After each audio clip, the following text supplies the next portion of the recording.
கர்த்தரோட பரிசுத்த நாமம் மகிமைப்படுவதாக. இங்க கூடியிருக்கிற சகோதர சகோதரிகளை கர்த்தராகிய இயேசு கிறிஸ்து நாமத்தினால வாழ்த்தி வரவேற்கிறேன். இன்னைக்கு நம்ம பார்க்க போற தலைப்பு என்னன்னு பாத்தீங்கன்னா, தேவனுடைய ராஜ்யம் வந்து விட்டதாகவும் அதுலதான் நம்ம இருக்கிறோம் அப்படின்னு சொல்லி இப்போ அநேக கள்ள போதகங்கள் பரவி கொண்டு வருது. இது ஏற்கனவே இருந்த கலை தான், ஆனா திரும்பவும் இந்த கள்ள போதகம் அதிகமா பரவி வருது. ஒன் கார்டுன்னு சொல்றேன்னு சொல்லிட்டு நாங்க ஒன் கார்டு அறிவிக்கிறோம், இயேசு கிறிஸ்து தான் சர்வ வல்லமுள்ள தேவன் சொல்லி ஆட்டுத்தோலை போத்தி கொண்டு தேவனுடைய ராஜ்யம் வந்து விட்டதாகவும் நம்ம அதுலதான் இருக்கிறோம் அப்படின்னும் சாதிக்கிற சில பேர் இருக்காங்க. நம்ம தேவனுடைய பிள்ளைகளா இருக்கிறோம். அப்போ சத்தியத்தை சத்திய வசனங்களோடு ஆராய்ந்து பார்க்க வேண்டியது நம்மளோட கடமையா இருக்குது இல்லையா? வேத வசனங்களை ஆராய்ந்து பாருங்கள், அதில் நித்திய ஜீவன் உண்டு என்று எழுதி இருக்குது இல்லையா? இப்ப நம்ம தேவ வசனங்களை ஆராய்ந்து பார்க்கலாம். தேவனுடைய ராஜ்யம் வந்துடுச்சா? நம்ம தேவனுடைய ராஜ்யத்துலதான் இருக்கிறோமா, அல்லது அது இனிமேல் வர காத்து கொண்டு இருக்கிறோமா? வேதம் என்ன சொல்லுதுன்னு நம்ம பார்க்கலாம். வாசிக்கலாம். யோவான் 18ஆம் அதிகாரம் 36வது வசனம். இயேசு பிரதியுத்தரமாக, என் ராஜ்யம் இவ்வுலகத்திற்கு உரியது அல்ல. என் ராஜ்யம் இவ்வுலகத்திற்கு உரியதானால் நான் யூதரிடத்தில் ஒப்புக் கொடுக்கப்படாதபடிக்கு என் ஊழியக்காரர் போராடி இருப்பார்களே. இப்படி இருக்க என் ராஜ்யம் இவ்விடத்திற்கு உரியது அல்ல என்றார். ஆமென். ஆமென். இயேசு பிரதியுத்தரமாக என் ராஜ்யம் இவ்வுலகத்துக்குரியதல்ல அப்படின்னு சொல்லியிருக்காரு இல்லையா? அப்போ என் ராஜ்யம் இவ்வுலகத்துக்குரியதானால் நான் யூதரிடத்தில் ஒப்பு கொடுக்கப்படாதபடிக்கு என் ஊழியக்காரர் போராடி இருப்பார்களே. இப்படி இருக்க என் ராஜ்யம் இவ்வுலகத்துக்குரியதல்ல அப்படின்னு தேவனுடைய ராஜ்யம் பரலோகத்துலதான் நடக்கும்னு சொல்லி அநேகர் போதிக்கிறாங்க. பரலோகத்துக்கு போறோம்னு சொல்றது நீங்க கேள்விப்பட்டிருப்பீங்க இல்லையா? நான் உங்களுக்கு ஒரு ஸ்தலத்தை ஆயத்தம் பண்ணியிருக்கிறேன், நான் வந்து உங்களை கூட்டு போவேன்னு அதுதான் தேவனுடைய ராஜ்யம் நினைச்சிருக்காங்க. நம்ம இருக்கிற இடத்துக்கு அந்த ஸ்தலமே இறங்கி வருதுன்னு சொல்லி நம்ம வெளிப்படுத்தின விஷயத்துல படிக்கிறோம். அப்போ என் ராஜ்யம் இவ்வுலகத்துக்குரியது அல்ல அப்படின்னு இவங்க என்ன நினைச்சுக்கிறாங்க? எழுத்தா பாக்குறாங்க. எழுத்தா பார்த்துட்டு என்ன சொல்றாங்க? பரலோகத்துலதான் தேவனுடைய ராஜ்யம் நடக்கும். வாசிக்கலாம். வெளிப்படுத்தின விசேஷம் 5ஆம் அதிகாரம் 10வது வசனம். எங்கள் தேவனுக்கு முன்பாக எங்களை ராஜாக்களும் ஆசாரியர்களும் ஆக்கினீர், நாங்கள் பூமியிலே அரசாளுவோம் என்று புதிய பாட்டை பாடினார்கள். ஆமென்.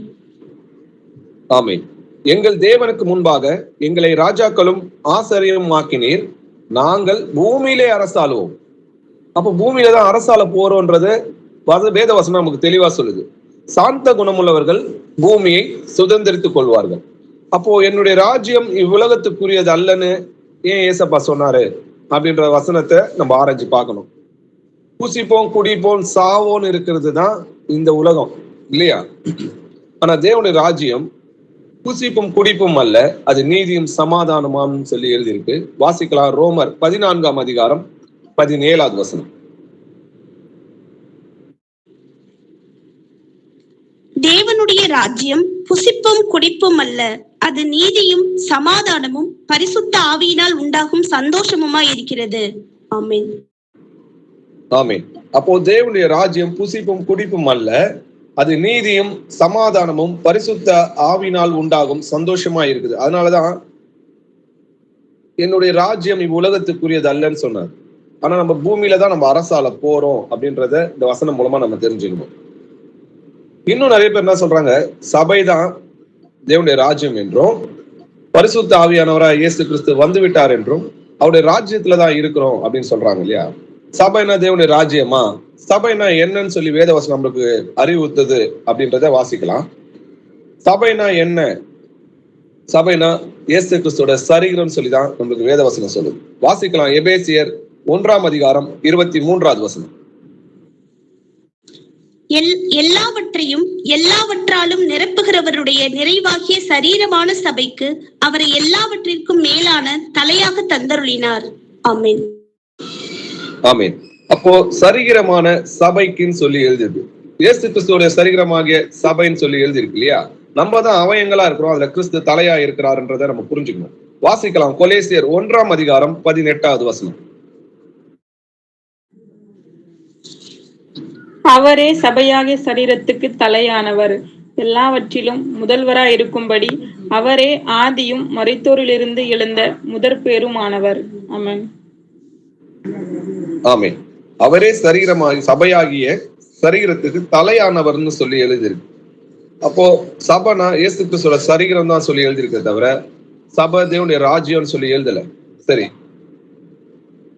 சபை தேவனுடைய ராஜ்யத்துல இனிமேல் தான் பிரவேசிக்கும்னு சொல்லி அப்போஸ்தலர்களும் பவுலும் எழுதியிருக்கிறாங்க. அந்த வசனங்களை நம்ம ஆராய்ந்து பார்த்தோம்னா நம்ம தேவனுடைய ராஜ்யத்துலதான் இருக்கிறோமா இல்ல இனிமேல் தான் அந்த ராஜ்யத்துக்குள்ள நம்ம போக போறோமா அப்படின்றத இந்த வசனமே நமக்கு புரிய வைக்கலாம். அப்போஸ்தலர் 14ஆம் அதிகாரம் 22வது வசனம் வாசிங்க. சீசருடைய மனதை திடப்படுத்தி விசுவாசத்தில் நிலைத்திருக்கும்படி அவர்களுக்கு புத்தி சொல்லி, நாம் அநேக உபத்திரவங்களின் வழியாய் தேவனுடைய ராஜ்யத்தில் பிரவேசிக்க வேண்டும் என்று சொன்னார்கள். ஆமென். ஆமென். சீஷருடைய மனதை திடப்படுத்தி விசுவாசத்திலே நிலைத்திருக்கும்படி அவர்களுக்கு புத்தி சொல்லி, நாம் அப்படின்னா இந்த இடத்துல நாம் சொல்றது யார பாத்தீங்கன்னா சபையை சொல்றாரு. சபை அநேக உபத்திரங்களின் வழியாய் தேவனுடைய ராஜ்யத்தில் பிரவேசிக்க வேண்டும் என்று சொன்னார். அப்ப பிரவேசிக்க வேண்டும் என்றால் அது இன்னும் பிரவேசிக்கல, இன்னொரு தேவனுடைய ராஜ்யம் நமக்கு கிடைக்கல அப்படின்றது இந்த வசனம் நம்மளுக்கு தெளிவா காட்டுகிறது. வாசிக்கலாம். எபிரேயர் 12ஆம் அதிகாரம் 28வது வசனம் வாசிக்கலாம். ஆதலால் அசைவில்லாத ராஜ்யத்தை பெறுகிறவர்களாகிய நாம் பயத்தோடும் பக்தியோடும் தேவனுக்கு பிரியமாய் ஆராதனை செய்யும்படி கிருபையை பற்றி கொள்ள கடவோம். ஆமென். ஆமென். அசைவில்லாத ராஜ்யத்தை பெறுகிறவர்களாகிய நாம், அதாவது இனிமேல் கிடைக்க போகிற ராஜ்யம் சொல்லி எழுதியிருக்கு. அசைவில்லாத ராஜ்யத்தை இனிமேல் தான் நம்மளுக்கு கொடுக்க போறாரு அப்படின்ற அர்த்தம். அப்போ நாம்ன்றது இந்த சபையை சொல்லப்பட்டிருக்கு. சபை பயத்தோடும் பக்தியோடும் தேவனுக்கு பிரியமாய் ஆராதனை செய்யும்படி கிருபையை பற்றி கொள்ள கடவுள். அப்போ அசைவில்லாத ராஜ்யத்தை இனிமேல் தான் நம்ம பெற போறோம் அப்படின்றத இந்த வசனம் தெளிவா நம்மளுக்கு காட்டுது. 2 பேதுரு 1ஆம் அதிகாரம் 11வது வசனம் வாசிக்கலாம். இவ்விதமாய் நம்முடைய கர்த்தரும் இரட்சகரும் ஆகிய இயேசு கிறிஸ்துவினுடைய நித்திய ராஜ்யத்துக்கு உட்படும் பிரவேசம் உங்களுக்கு பரிபூரணமாய் அளிக்கப்படும். ஆமென். ஆமென். இவ்விதமாய் நம்முடைய கர்த்தரும் இரட்சகருமாகிய இயேசு கிறிஸ்துவினுடைய நித்திய ராஜ்யத்துக்கு உட்படும் பிரவேசம் உங்களுக்கு பரிபூரணமா அளிக்கப்படும். உங்களுக்குன்றது சபையை பார்த்து தான் சொல்றேன் இல்ல. சபைக்கு பூர்ணமாக அளிக்கப்படணும்னா அந்த ராஜ்யத்துல நுழையறதுக்கான தகுதி பூர்ணமா அளிக்கப்படணும். அது இனிமேல் வரப்போகிற காரியம். இனிமேல் தான் நமக்கு அது கிடைக்க போகுதுன்றதுக்கான அடையாளன்றதை நம்ம புரிஞ்சுக்கணும். 2 தீமோத்தேயு 4ஆம் அதிகாரம் 18வது வசனம் வாசிக்கலாம்.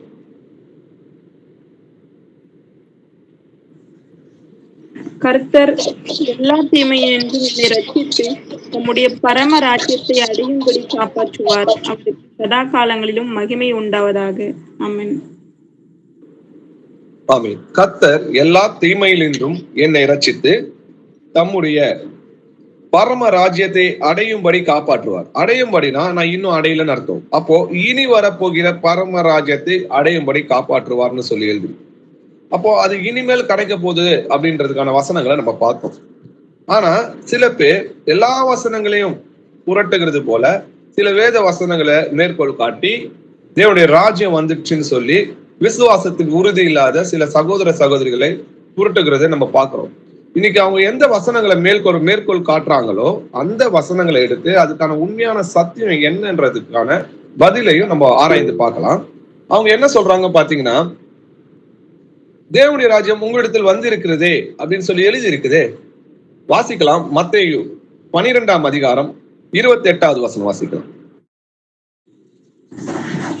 நான் தேவனுடைய ஆவியினாலே பிசாசுகளை துரத்துகிறபடியால் தேவனுடைய ராஜ்யம் உங்களிடத்தில் வந்திருக்கிறதே. ஆமென். இந்த வசனத்தை மேற்கோள் காட்டி தேவனுடைய ராஜ்யம் அப்பவே வந்துடுச்சு, நீங்க தான் அதை உணராம இருக்கிறீங்க, நீங்க தூங்குறவங்களா இருக்கிறீங்க, கர்த்தருடைய வருகை இரவில திருடன் வருகிற விதமா வந்திருக்குது அப்படின்னு சொல்லி நிறைய வசனங்களை புரட்டுகிறாங்க இல்லையா. இது என்னன்ற ஆரஞ்சு பார்க்கலாம். 21 அதுக்கு அடுத்த வசனமாகிய 29வது வசனமா சேர்த்து படிக்கலாம். வாசிங்க. அன்றியும் பலவானை முந்தி கட்டினாலொழிய பலவானுடைய வீட்டுக்குள் ஒருவன் புகுந்து அவன் உடைமைகளை எப்படி கொள்ளையிடக்கூடும்? கட்டினானே ஆகில் அவன் வீட்டை கொள்ளையிடலாம். ஆமென். ஆமென். நான் தேவனுடைய ஆவினாலே பிசாசுகளை துரத்துறபடினால் தேவனுடைய ராஜ்யம் உங்களிடத்தில் வந்திருக்கிறதே அப்படின்றார். அப்போ ராஜாவே அங்கதான் இருக்கிறாரு, நீங்க உணராம இருக்கிறீங்க. அன்றியும் அடுத்த வசனம் சொல்றாரு, பலவானை முந்தி கட்டினால ஒழிய பலவானுடைய வீட்டுக்குள் ஒருவன் புகுந்து அவன் உடைமைகளை எப்படி கொள்ளையிடக்கூடும்? கட்டினாகில் அவன் வீட்டை கொள்ளையிடலாம். அதாவது இந்த உலகத்தின் அதிபதியாக இருக்கிற பிசாஸ் இன்னைக்கு அவனோட உடைமையா இருக்கு. என்ன இருக்குதுன்னு பாத்தீங்கன்னா இந்த உலகம். அப்போ இந்த உலகத்தை இயேசு கிறிஸ்து ராஜ்யத்துல கொண்டு வரணும்னா முதல்ல பிசாச காவல்ல கட்டணும்.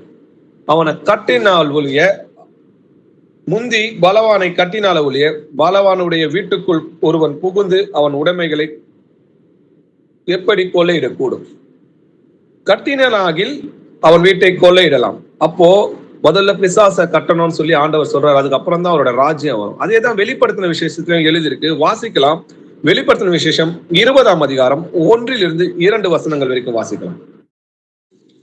ஒரு தூதன் பாதாளத்தின் திறவுகோலையும் பெரிய சங்கிலியையும் தன் கையிலே பிடித்துக் கொண்டு வானத்திலிருந்து இறங்கி வர கண்டேன்.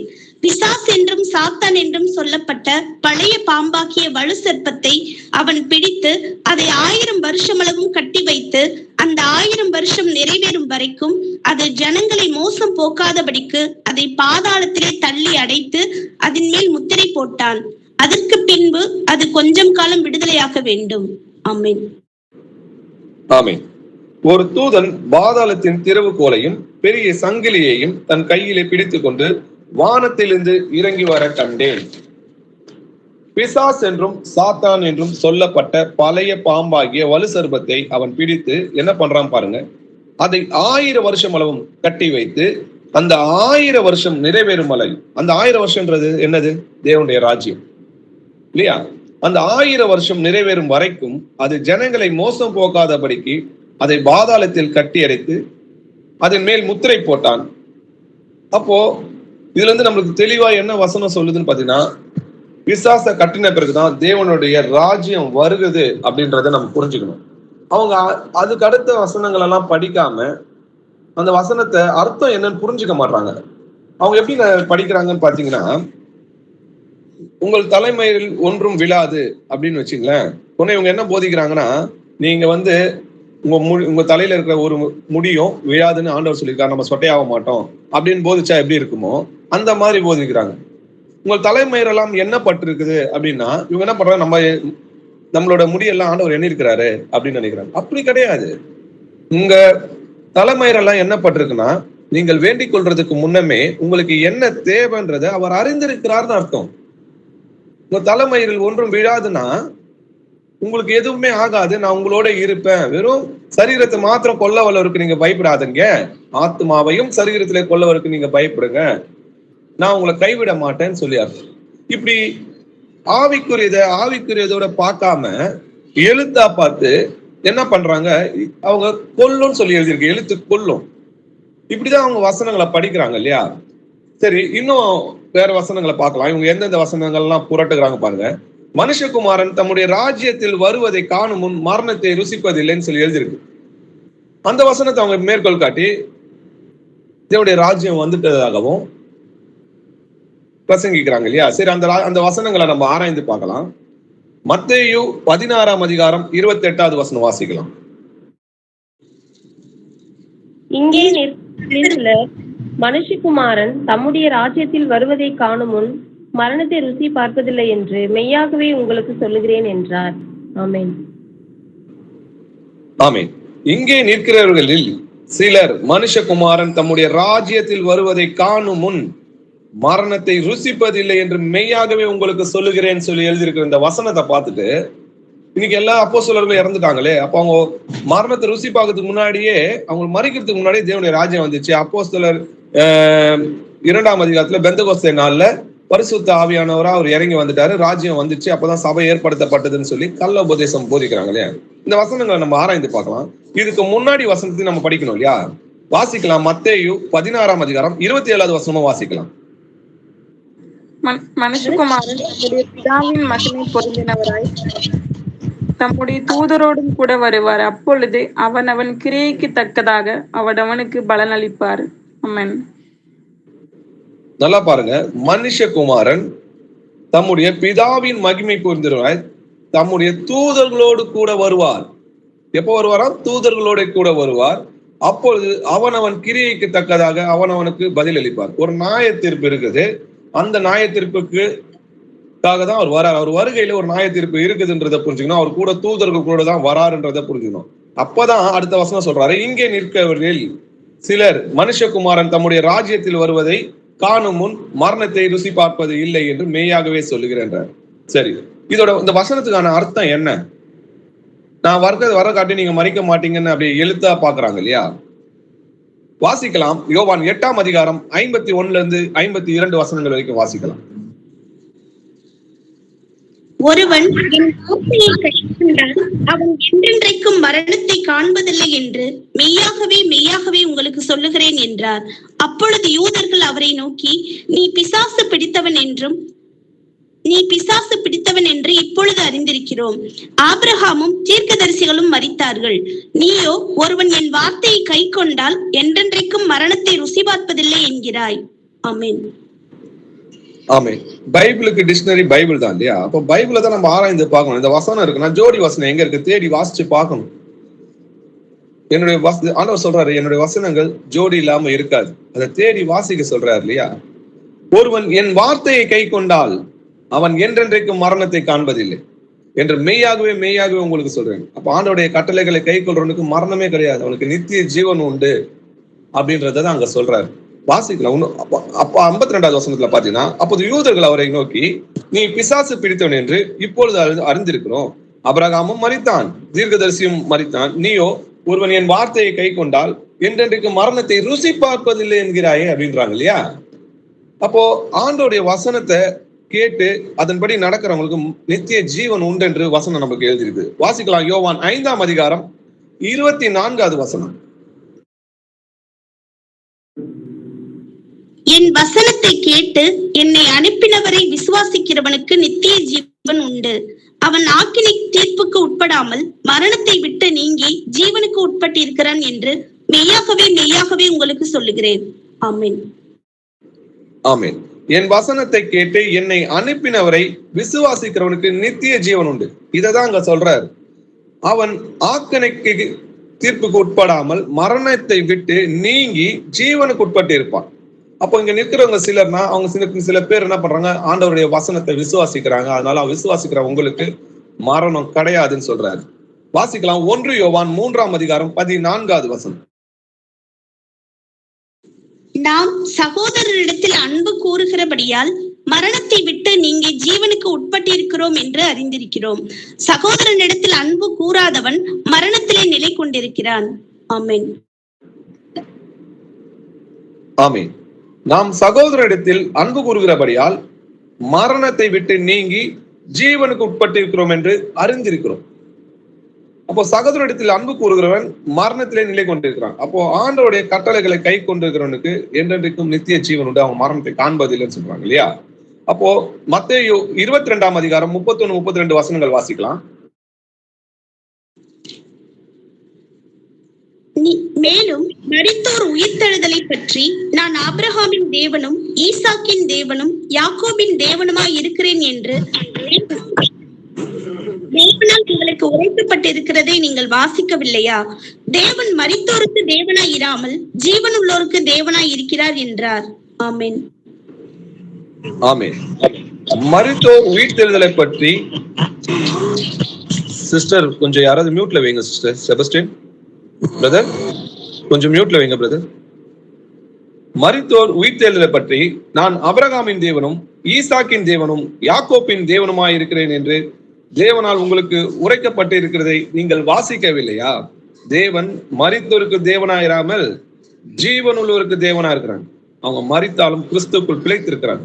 அங்க மரித்தாங்கன்னு சொல்ல வசனம், நித்திரை அடைந்திருக்கிறாங்கன்னு தான் சொல்லி இருக்கிறது இல்லையா? கர்த்தர் நிச்சயமா அவருடைய 2ஆம் வருகையில் அவங்களை எழுப்புவார். அவங்களுக்கு என்றென்றுமே மரணத்தை காண மாட்டாங்கன்றதுதான் சத்தியம். அப்போ ஆண்டவருடைய வசனத்தை கேட்கிற இங்க நிற்கிற சில பேர் விசுவாசிக்கிற நீங்க மரணத்தை காண மாட்டீங்கன்னு சொன்னார். நான் வரும்போது உங்களுக்கு நித்திய ஜீவனை உண்டாக்குவேன்னு சொல்றேன். அந்த வசனங்களை, ஆவிக்குரிய வசனங்களை ஆவிக்குரியதோட சிந்திக்காம எழுத்தா பாக்குறதுனால அந்த வசனமே அவங்களுக்கு கொள்ளுதுல. அது இடருக்கான கல்லுன்னு சொல்லி அவங்களுக்கு எழுதிருக்கு. இன்னும் சில வசனங்களை எப்படி எல்லாம் இடர் நாங்க பார்க்கலாம், வாசிக்கலாம். மத்தேயு 10ஆம் அதிகாரம் 23வது வசனம். ஒரு பட்டணத்தில் உங்களை துன்பப்படுத்தினால் மறுபட்டணத்திற்கு ஓடி போங்கள். மனுஷகுமாரன் வருவதற்குள்ளாக நீங்கள் இஸ்ரவேலுடைய பட்டணங்களை எல்லாம் சுற்றி முடியாது என்று மெய்யாகவே உங்களுக்கு சொல்கிறேன். ஆமேன். ஆமேன். ஒரு பட்டணத்தில் உங்களை துன்பப்படுத்தினால் மறுபட்டணத்துக்கு ஓடி போங்கள். மனுஷகுமாரன் வருவதற்குள்ளாக நீங்கள் இஸ்ரவேலுடைய பட்டணங்களை எல்லாம் சுற்றி முடியாது என்று மெய்யாகவே உங்களுக்கு சொல்கிறேன். அப்போ இயேசு கிறிஸ்து வர்றதுக்குள்ள உங்களை இஸ்ரேல் எல்லாம் நீங்க சுத்த முடியாது, அவ்வளவு சீக்கிரமா நான் வந்துருவேன்னு நினைச்சிட்டாங்க அவங்க. இந்த வசனத்தை அப்படியே எப்படி பாக்குறாங்கன்னா எழுத்தா பாக்குறாங்க இல்லையா?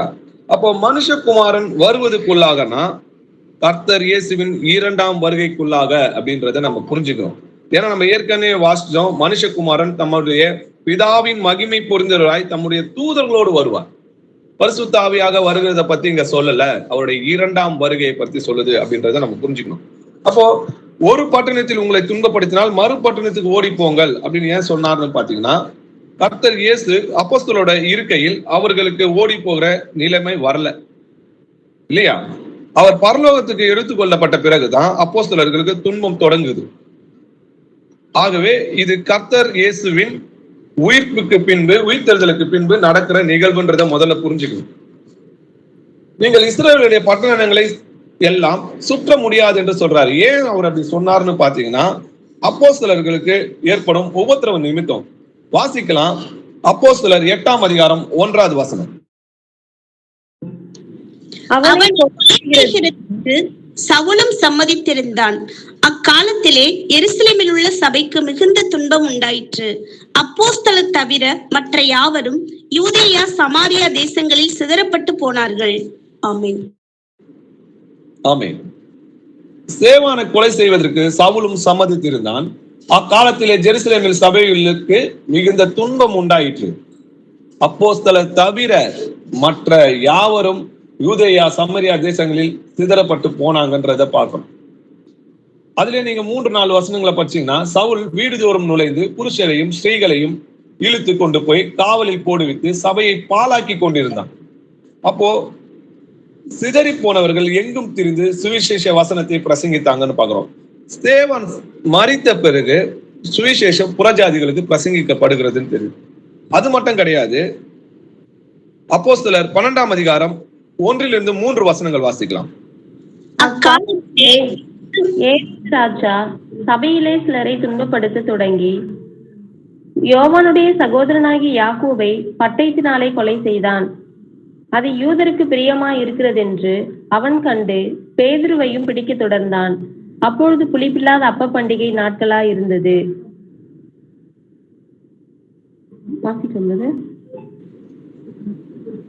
போதும் சிஸ்டர், நல்லா பாருங்க. அக்காலத்தில் ஏரோது ராஜா என்ன பண்ணார்னா, சபையிலே சிலரை துன்பப்படுத்திய தொடங்கி யோவானுடைய சகோதரனாகிய யாக்கோப்பை பட்டயத்தாலே கொலை செய்யறார்.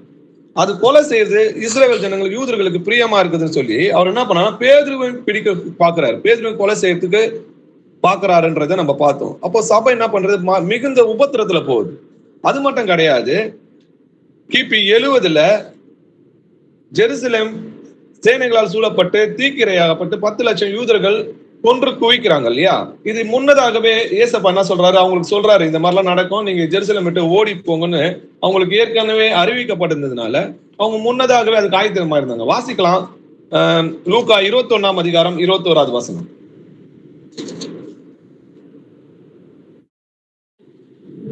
அப்பொழுது யூதேயாவில் இருக்கிறவர்கள் மலைகளுக்கு ஓடி போகவும், எருசலேமில் இருக்கிறவர்கள் வெளியே புறப்படவும், நாட்டுப்புறங்களில் இருக்கிறவர்கள் நகரத்தில் பிரவேசியாமல் இருக்கவும் கடவர்கள்.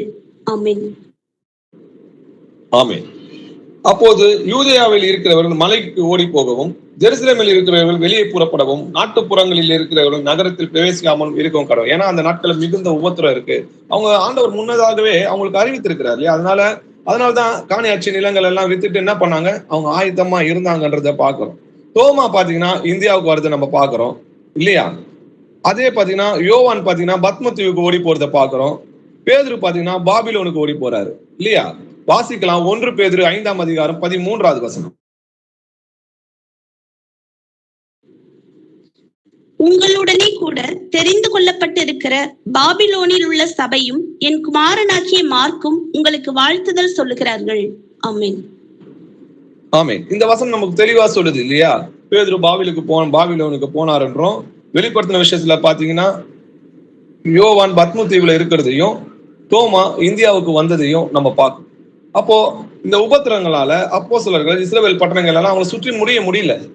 ஏன்னா சுவிசேஷத்தை அங்க அறிவிக்கிறதுக்கு முன்னாடி மிகுந்த உபத்திரமா இருந்ததுனால இஸ்ரேல் தேசத்தை விட்டு அவங்க வெளியேறினாங்க, ஜெருசலேம் விட்டு ஓடி போனாங்கன்றத நம்ம பார்க்கணும். இதுதான் சத்தியம். ஆனா இவங்க எப்படி நினைக்கிறாங்க, இயேசு கிறிஸ்து அவங்க சுவிசேஷத்தை அறிவிக்கிறதுக்கு முன்னாடியே அவர் வந்துருவாரு அப்படின்னு சொல்லி எழுத்தா பாக்குறாங்க. இன்னும் சில வசனங்களை பார்க்கலாம். தேவனுடைய ராஜ்யம் உங்களிடத்திலே இருக்கிறதே அப்படின்னு இயேசு கிறிஸ்து சொன்னாரே. வாசிக்கலாம் லூக்கா 17ஆம் அதிகாரம் 20 - 21 வசனங்கள் வரைக்கும்.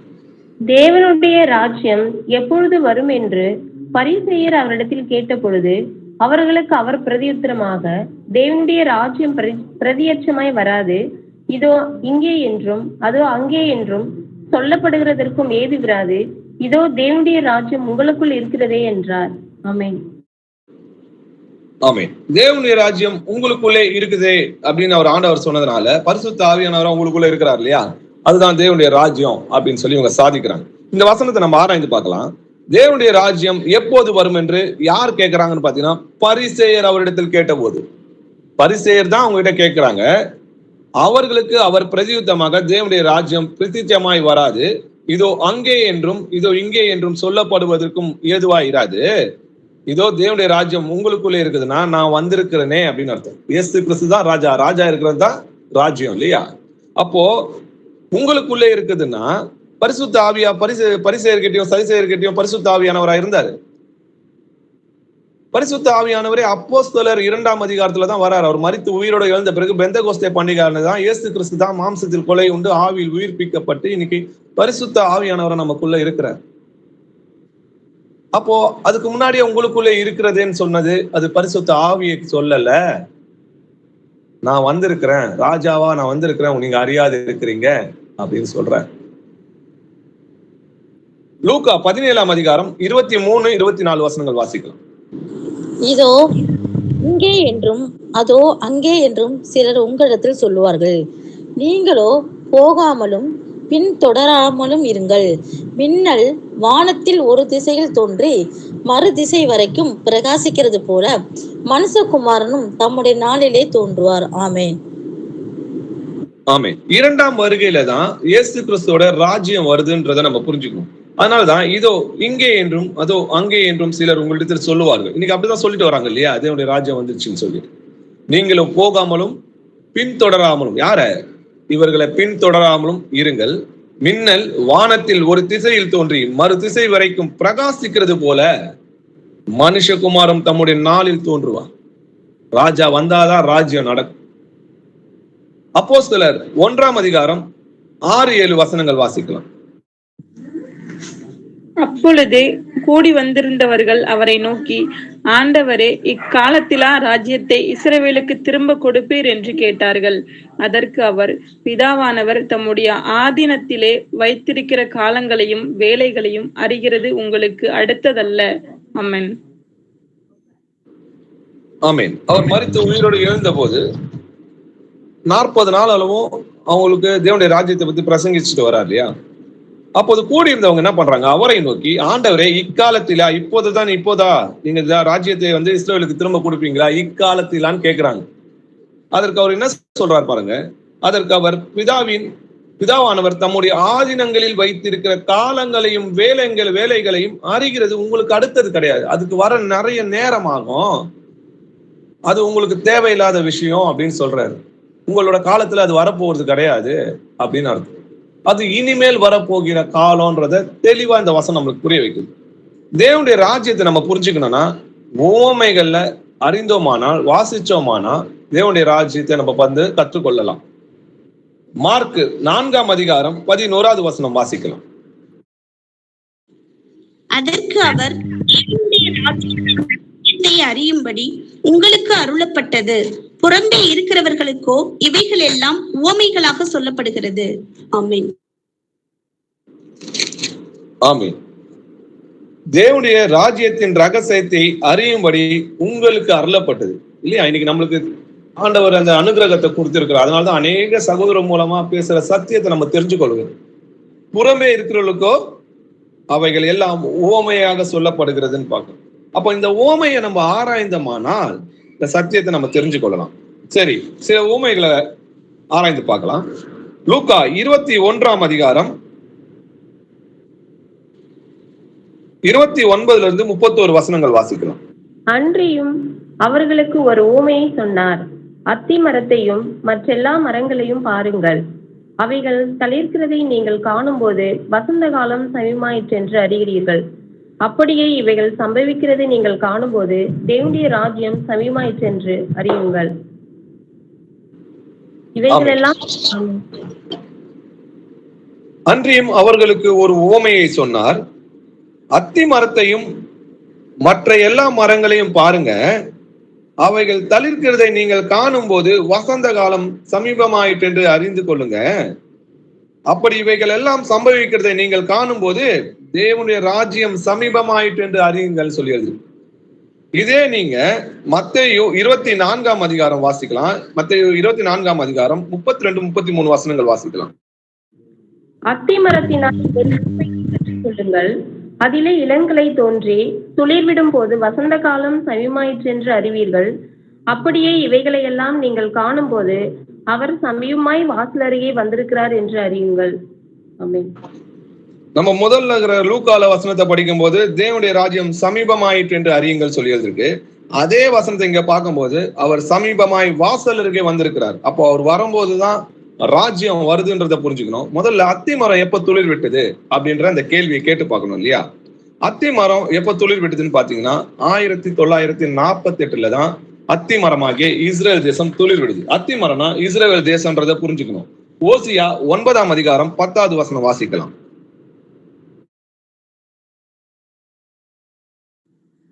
வனாந்தரத்தில் திராட்சை குலைகளை கண்டுபிடிப்பது போல இஸ்ரவேலை கண்டுபிடித்தேன். அத்தி மரத்தில் முதல் தரம் பழுத்த கனிகளைப் போல உங்கள் பிதாக்களை கண்டுபிடித்தேன். ஆனாலும் அவர்கள் பாகால் பெயோர் அண்டைக்கு போய் லட்சையானதற்கு தங்களை ஒப்புவித்து தாங்கள் நேசித்தவைகளைப் போல தாங்களும் அருவருப்புள்ளவர்கள் ஆனார்கள். ஆமென். ஆமென். அத்தி மரத்தில் முதல் தரம் பழுத்த கனியை போல உங்கள் பிதாக்களை கண்டுபிடித்தேன்னு சொல்லியது. அப்போ அத்தி பழம் இஸ்ரவேல் ஜனங்கன்னா மரம், அத்தி மரம்ன்றது இஸ்ரவேல் தேசம்ன்றதை நம்ம புரிஞ்சுக்கணும். அப்ப மற்ற மரங்களையும் பாருங்கன்றாரு. 1948 இஸ்ரேல் தேசத்துக்கு சுதந்திரம் கிடைச்சதுன்னா ஒரு தேசமா துளிர் விடுது, புதுசா துளிர் விடுது இல்லையா? அதே போல 47 பாத்தீங்கன்னா இந்தியா, பாகிஸ்தான், இந்த போல நிறைய நாடுங்க, அரபு நாடுகள்லாம் நிறைய சுதந்திரம் அடைஞ்சது எப்பன்னு பாத்தீங்கன்னா 47 48 அந்த வருஷங்கள் தான். அப்போதான் ஆண்டவர் சொல்றாரு, இஸ்ரேல்ன்ற ஒரு தேசம் புதுசா உருவாகுது நீங்க பார்க்கும்போது நான் வாசல் அருகே வந்துட்டேன்னு நினைங்க. அதனாலதான் நம்ம எந்த காலகட்டத்துல இருக்கிறோன்றதை நம்ம உணரணும். அப்போ இஸ்ரேல் என்ற தேசம் தொடங்கும் போதுதான், உருவாகும் போதுதான் நான் வாசல் அருகே வந்திருக்கிறேன்னு அர்த்தம். அப்போதான் தேவனுடைய ராஜ்யம் சமீபமா இருக்குதுன்னு சொல்றாரு. அப்போ எப்படி ராஜ்யம் முன்னாடியே தொடங்கி இருக்க முடியும்? வாசிக்கலாம். லூக்கா 19ஆம் அதிகாரம் 11 12 வசனங்கள் வரைக்கும் வாசிக்கலாம். அவர்கள் அவர் எருசலேமுக்கு சமீபித்திருந்தபடியினாலும் தேவனுடைய ராஜ்யம் சீக்கிரமாய் வெளிப்படும் என்று அவர்கள் நினைத்தபடியினாலும் அவர் ஒரு உவமையை சொன்னார். பிரபுவாகிய ஒருவன் ஒரு ராஜ்யத்தை பெற்றுக்கொண்டு திரும்பி வரும்படி தூர தேசத்துக்கு போக புறப்பட்டான். ஆமென்.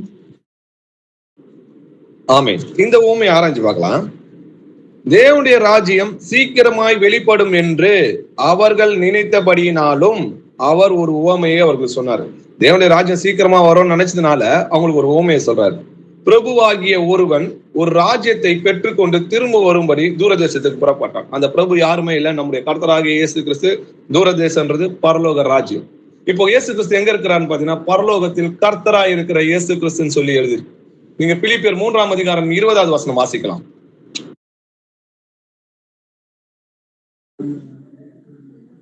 நம்முடைய குடியிருப்போ பரலோகத்தில் இருக்கிறது. அங்கே இருந்து கர்த்தராய் இருக்கிற இயேசு கிறிஸ்து என்னும் இரட்சகர் வர எதிர்பார்த்து கொண்டிருக்கிறோம். ஆமென். ஆமென். நம்முடைய குடியிருப்போ பரலோகத்தில் இருக்கிறது. அங்கிருந்து கர்த்தராய் இருக்கிற இயேசு கிறிஸ்து என்னும் இரட்சகர் வர எதிர்பார்த்து கொண்டிருக்கும். அவர் திரும்ப வரும்போதுதான் ராஜ்யத்தை பெற்றுக்கொண்டு வருவார் என்றதை நம்ம புரிஞ்சுக்கணும். அந்த குடியிருப்போம் அவர் ராஜ்யத்துக்கு அப்புறம் பூமியில இறங்கி வருதுன்றதை நம்ம பார்க்கணும். சரி, அதிலே 19ஆம் அதிகாரம், லூக்கா 19ஆம் அதிகாரம் 15வது வசனம் வாசிக்கலாம். லூக்கா 19ஆம் அதிகாரம் 15வது வசனம்.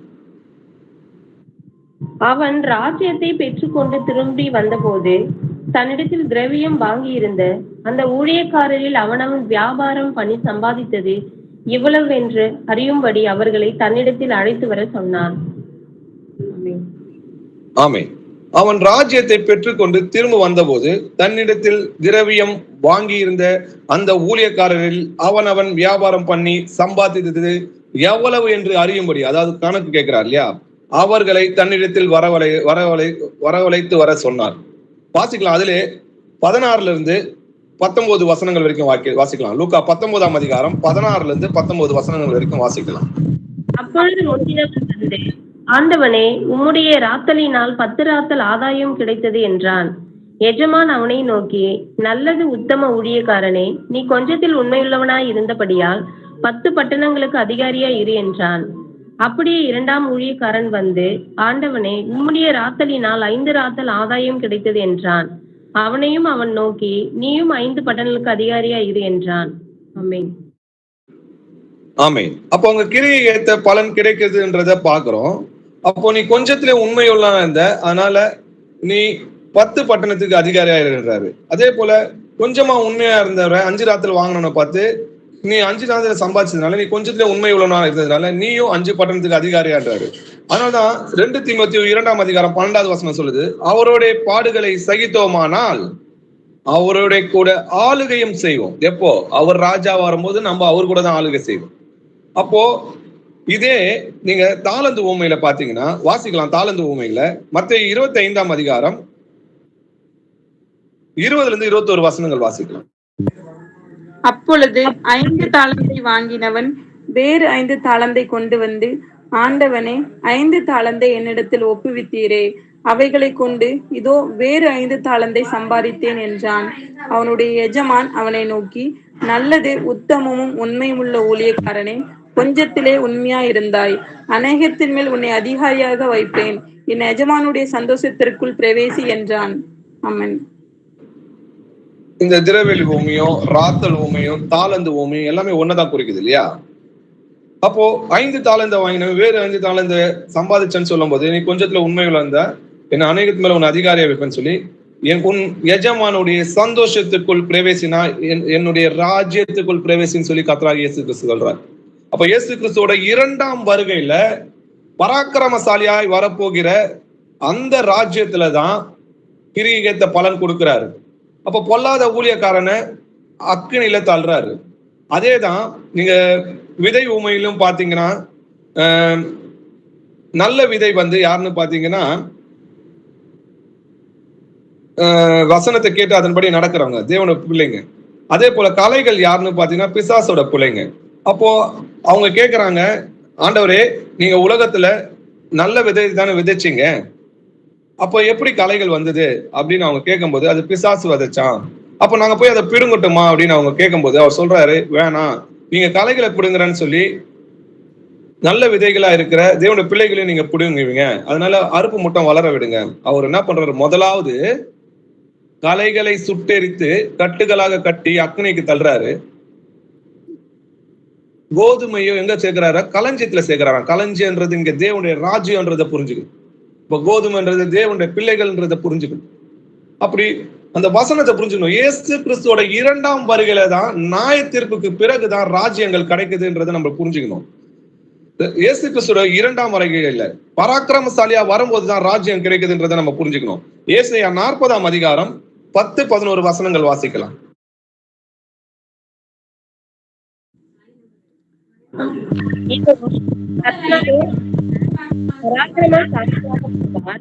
அவர் தமது புயத்தினால் அரசாளுவார். இதோ அவர் அளிக்கும் பலன் அவரோட கூட வருகிறது. அவர் கொடுக்கும் பிரதிபலன் அவருடைய முகத்துக்கு முன்பாக செல்லுகிறது. மெய்ப்பனை போல தமது மந்தியை மேய்ப்பார். ஆட்டுக்குட்டிகளை தமது புயத்தினால் சேர்த்து தமது மடியிலே சுமந்து கருவலாடுகளை மெதுவாய் நடத்துவார். ஆமென். ஆமென். இதோ கர்த்தராகிய ஆண்டவர் பராக்கிரமசாலியாய் வருவார். எப்படி வருவாராம்? பரிசுத்த ஆவியாக வருவார். நீங்க சொல்ல பராக்கிரமசாலியாய் வருவார். 2ஆம் வருகன்றதை புரிஞ்சுக்கணும். அவர் தமது புயத்தினால் அரசாளுவார். இதோ அவர் அளிக்கும் பலன் அவரோட கூட வருகிறது. அவர் வந்த பிறகுதான் ராஜ்யத்தை கொடுப்பார். கலைகளை சுட்டெரிப்பாரு, அதுக்கப்புறம் ராஜ்யத்தை நம்ம இடத்துல கொடுக்கிறாருன்றதை நம்ம பார்க்கிறோம். மேய்ப்பனை போல தமது மந்தையை மேய்ப்பார். ஆட்டுக்குட்டியை தமது புயத்தினால் சேர்த்து தமது மடியில் சுமந்து கரவாடுகளை மெதுவாய் நடத்துவார். அவர் ராஜ்யத்துல கவலையும் இருக்காது, கண்ணீரும் இருக்காது, சமாதானமும் சந்தோஷமும் மகிழ்ச்சியுமா இருக்கும். இந்த கலைகள் ஒன்றும் இருக்காது. மத்தேயு 25ஆம் அதிகாரம் 31 33 வசனங்கள் வரைக்கும் வாசிக்கலாம்.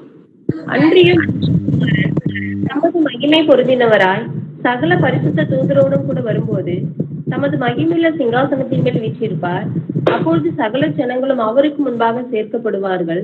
மேய்ப்பனானவன் செம்மறி ஆடுகளையும் வெள்ளாடுகளையும் வெவ்வேறாக பிரிக்கிறது போல அவர்களை அவர் பிரித்து செம்மறி ஆடுகளை தமது வலது பக்கத்திலும் வெள்ளாடுகளை தமது இடது பக்கத்திலும் நிறுத்துவார். ஆமென். ஆமென். மனுஷகுமாரன் தமது மகிமை பொருந்தினவராய் சகல பரிசுத்தரோடும் கூட வரும்போது தமது மகிமை உள்ள சிங்காசனத்தின் மேல் வீற்றிருப்பார். அப்போ என்ன நடக்குதுன்னு பாருங்க. சகல ஜனங்களும் அவருக்கு முன்பாக சேர்க்கப்படுவார்கள். மேய்ப்பனானவன் செம்மறி ஆடுகளையும் வெள்ளாடுகளையும் வெவ்வேறாக பிரிக்கிறது போல அவர்களை அவர் பிரித்து தேவனுடைய பிள்ளைகளையும் இந்த கலைகளையும் தனியா பிரிக்கிறார் இல்லையா? செம்மறி ஆடுகளை தமது வலது பக்கத்திலும் வெள்ளாடுகளை தமது இடது பக்கத்திலும் வைக்கிறார். அப்போ அங்க ஒரு நியாய தீர்ப்பு நடக்குது. செம்மறி ஆடு வெள்ளை ஆடு நியாய தீர்ப்பு நடக்குதுன்றதை புரிஞ்சுக்கணும். அதிலே மத்தேயு 25ஆம் அதிகாரம் 34வது வசனம் வாசிக்கலாம். அப்பொழுது ராஜா தமது வலது பக்கத்தில் நிற்பவர்களை பார்த்து, வாருங்கள் என் பிதாவினால் ஆசீர்வதிக்கப்பட்டவர்களே, உலகம் உண்டானது முதல் உங்களுக்காக ஆயத்தம் பண்ணப்பட்டிருக்கிற ராஜ்யத்தை சுதந்தரித்துக் கொள்ளுங்கள். ஆமென். அப்பொழுது ராஜா தமது வலது பக்கத்தில் நிற்கிறவர்களை பார்த்து, வாருங்கள் என் பிதாவினால் ஆசீர்வதிக்கப்பட்டவர்களே. யாரை பார்த்து சொல்றாரு? சபையை பார்த்து சொல்றாரு. உலகம் உண்டானது முதல் உங்களுக்காக ஆயத்தம் பண்ணப்பட்டிருக்கிற ராஜ்யத்தை சுதந்திரித்துக் கொள்ளுங்கள். ராஜ்யத்தை இனிமே அப்பதான் கொடுக்கிறாருன்றத புரிஞ்சுக்கு. அப்போ எவ்வளவு தெளிவான வசனம் எல்லாம் இருக்கு. ஆனா தேவனுடைய ராஜ்யம் வந்துச்சுன்னு சொல்லி அவமாய் போதிக்கிறவங்க இன்னைக்கு இருக்கிறாங்க இல்லையா? 2 தெசலோனிக்கேயர் 1ஆம் அதிகாரம் 6வது வசனம் வாசிக்கலாம். உங்களை உபத்திரவப்படுத்துகிறவர்களுக்கு உபத்திரவத்தையும் உபத்திரவப்படுகிற உங்களுக்கு எங்களோட கூட இளைப்பாறுதலையும் பிரதிபலனாக கொடுப்பது தேவனுக்கு நீதியா இருக்கிறது. ஆமென். ஆமென். உங்களை உபத்திரப்படுத்துகிறவர்களுக்கு உபத்திரவத்தையும் உபத்திரப்படுகிற உங்களுக்கு எங்களோட கூட இளைப்பாறுதலையும். இளைப்பாறுதல்னா தேவனுடைய ராஜ்யம். எப்படி கர்த்தர் 6 நாள் உலகத்தை உண்டாக்கி 7வது நாள் ஓய்ந்திருந்தாரோ அதே போல அவருடைய ராஜ்யத்துல அவருடைய பிள்ளைகள் இளைப்பாறுதல் அடைஞ்சிருப்பாங்க. இளைப்பாறுதலை பிரதிபலனாக கொடுப்பது தேவனுக்கு நீதியா இருக்கிறது. அப்போ இனிமேல் தான் அது கிடைக்க போகுதுன்றதை நம்ம பார்க்கணும். இளைப்பாறுதல் வரும் காலம், இனிமேல் வருகிற காலம். இளைப்பாறுதல் என்றது தேவனுடைய ராஜ்யம்ன்றதை புரிஞ்சுக்கலாம். எபிரேயர் 4ஆம் அதிகாரம் 1வது வசனம் வாசிக்கலாம்.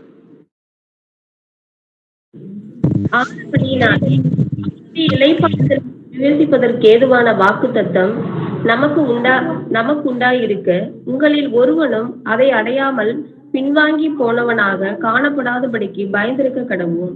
ஆமென். ஆமென். அவருடைய இளைப்பாறுதலில் பிரவேசிப்பதற்கு ஏதுவான வாக்கு தத்தம் நமக்கு உண்டாயிருக்க, அதாவது நித்திய ஜீவனை கொடுப்பேன், உமது ராஜ்யத்தை கொடுப்பேன்னு சொல்லி அவர் வாக்கு தத்தம் கொடுத்திருக்கிறார் இல்லையா? யாக்கோப்பு 2ஆம் அதிகாரம் 5வது வசனத்துல, என் பிரியமான சகோதரரை கேளுங்கள், தேவன் இவ்வுலகத்தின் தரித்திரரை விசுவாசத்தில் ஐஸ்வர்யங்களாகவும் தம்மிடத்தில் அன்பு கூறுவர்களுக்கு தாம் வாக்குத்தத்தம் பண்ணின ராஜ்யத்தை சுதந்திரலாகவும் தெரிந்து கொள்ளவில்லையா? அப்போ வாக்குத்தத்தம் கொடுத்திருக்காரு, ராஜ்யத்தை கொடுப்பேன்னு சொல்லி வாக்குத்தத்தம் கொடுத்திருக்காரு. வாக்குத்தத்தம்னா இனிமேல் நான் செய்வேன்றதுதான் அர்த்தம். அப்போ எபிரேயர்ல அவர் சொல்றாரு, இளைப்பாறுதலில் பிரவேசிக்குவதற்கு ஏதுவான வாக்குத்தத்தம் நமக்கு உண்டாகி இருக்க, அப்ப இனிமேல் தான் அது கிடைக்க போகுதுன்னு சொன்னா எப்படி அப்போஸ்தலர் 2ஆம் அதிகாரத்துல தேவனுடைய ராஜ்யம் வந்திருக்க முடியும்? வாசிக்கலாம். எபிரேயர் 4ஆம் அதிகாரம் 6ல இருந்து 8 வசனங்கள் வரைக்கும் வாசிக்கலாம்.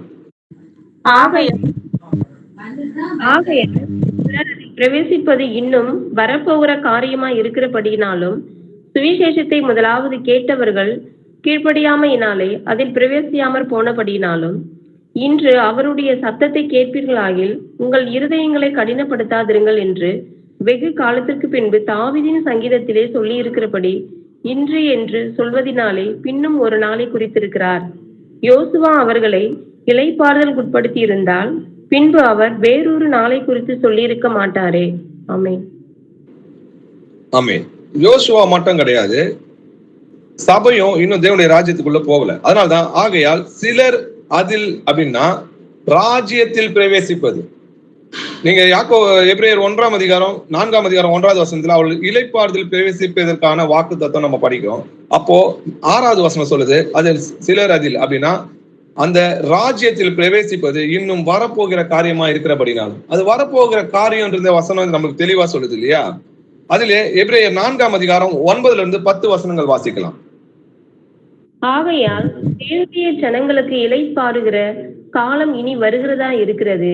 ஏனெனில் அவருடைய இளைப்பாறுதலில் பிரவேசித்தவன் தேவன் தம்முடைய கிரியைகளை முடித்து ஓய்ந்தது போல தானும் தன் கிரியைகளை முடித்து ஓய்ந்திருப்பான். ஆமென். ஆமென். தேவனுடைய ஜனங்களுக்கு இளைப்பாறுகிற காலம் இனி வருதா இருக்கிறது. இளைப்பாறுகிற காலம் தான் தேவனுடைய ராஜ்யம் 1000 வருஷ அரசாட்சி. அவருடைய இளைப்பாறுதலில் பிரவேசித்தவன் தேவன் தம்முடைய கிரியையெல்லாம் முடித்து ஓய்ந்தது போல தானும் தன் கிரியையெல்லாம் முடித்து ஓய்ந்திருப்பான்னு சொல்லி எழுதிருக்கு. சமாதானமும் சந்தோஷமும் மகிழ்ச்சியுமா இருக்கும். ஆகையால் அந்த திஷ்டாந்தத்தின்படி ஒருவனாகிலும் கீழ்ப்படியாமையினாலே விழுந்து போகாதபடிக்கு நாம் இந்த இளைப்பாறுதலில் பிரவேசிக்க ஜாக்கிரதையா இருக்க கடவுன்னு சொல்லி அடுத்த வசனம் நம்மளுக்கு போதிக்குது. அப்போ பிரவேசிக்கிறதுக்கு இனிமேல் ஜாக்கிரதையா இருக்கணும்னா அது இனிமேல் வரப்போற காலம்னு சொல்லி எபிரேயர் 4ஆம் அதிகாரம் 10வது வசனம் தெளிவா நம்மளுக்கு போதிக்குது.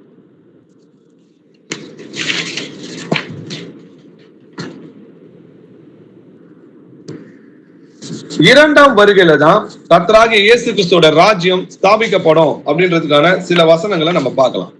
வெளிப்படுத்தின விசேஷம் 11ஆம் அதிகாரம் 15வது வசனம் வாசிக்கலாம்.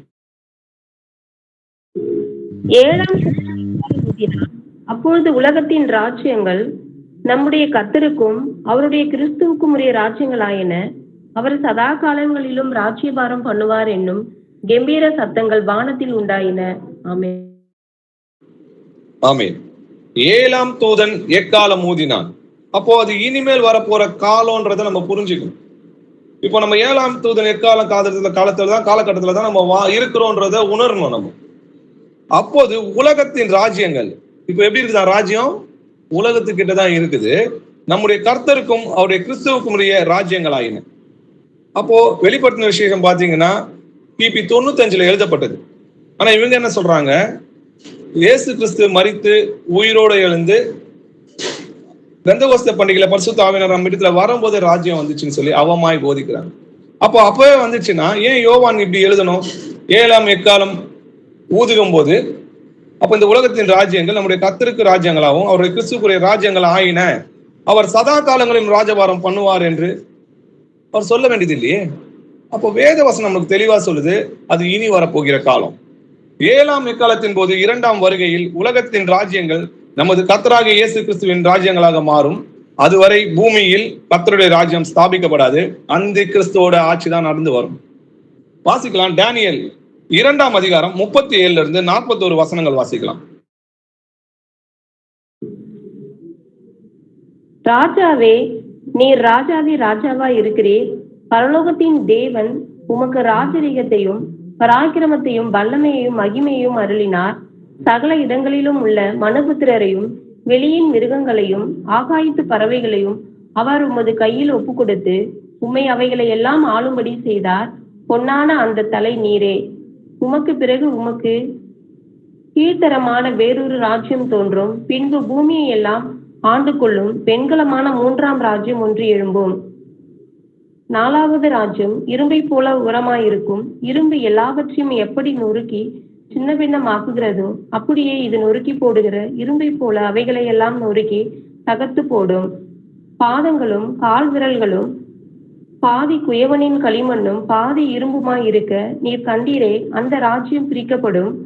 ஆகிலும் களிமண்ணோட இரும்பு கலந்திருக்க நீர் கண்டபடியே இரும்பினுடைய உறுதியில் கொஞ்சம் அதிலே இருக்கும்.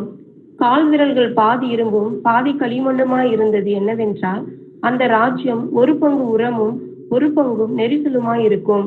நீர் இருமை களிமண்ணோட போதும் சிஸ்டர். நேபுகாத்நேச்சர் ஒரு கனவு காண்றாரு இல்லையா? கனவு காணும்போது ஒரு சிலையை பாக்குறாரு. அந்த சிலை எப்படி பாத்தீங்கன்னா தலை தங்கமா இருக்குது. அதனாலதான் பொன்னான அந்த தலை நீரே பாபிலோன் ராஜ்யம்ன்றதை நம்ம புரிஞ்சுக்கணும். உமக்கு பிறகு உமக்கு கீழ்த்தரமான வேறொரு ராஜ்யம் தோன்றும்.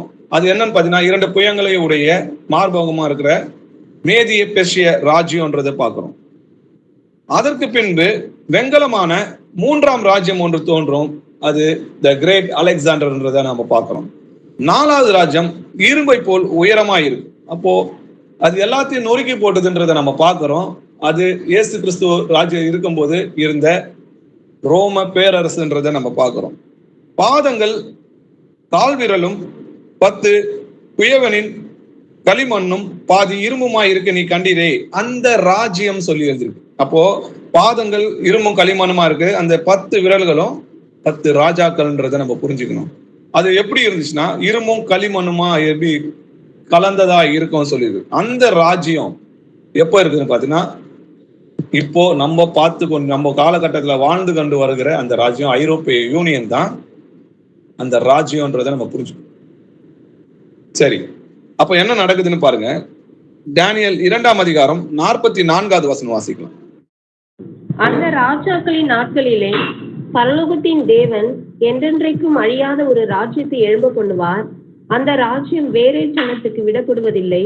ஒரு கல் கையால் பெயர்க்கப்படாமல் மலையிலிருந்து பெயர்ந்து உருண்டு வந்து இரும்பையும் வெண்கலத்தையும் களிமண்ணையும் வெள்ளியையும் பொன்னையும் நொறுக்கினதை நீர் கண்டீரே.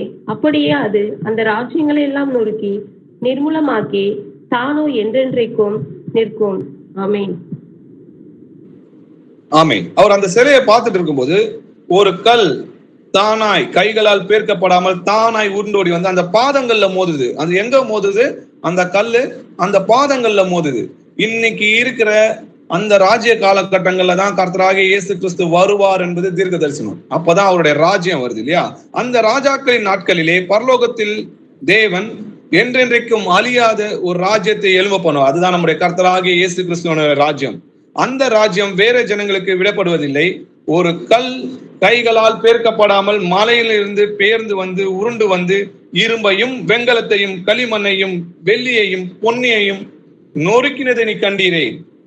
அப்படியே அது இந்த ராஜ்யங்களை எல்லாம் நொறுக்கி நிர்மூலமாக்கி தானோ என்றென்றைக்கும் பெரிய பர்வதமாய் நிற்கும் சொல்லி பார்க்கிறோம்.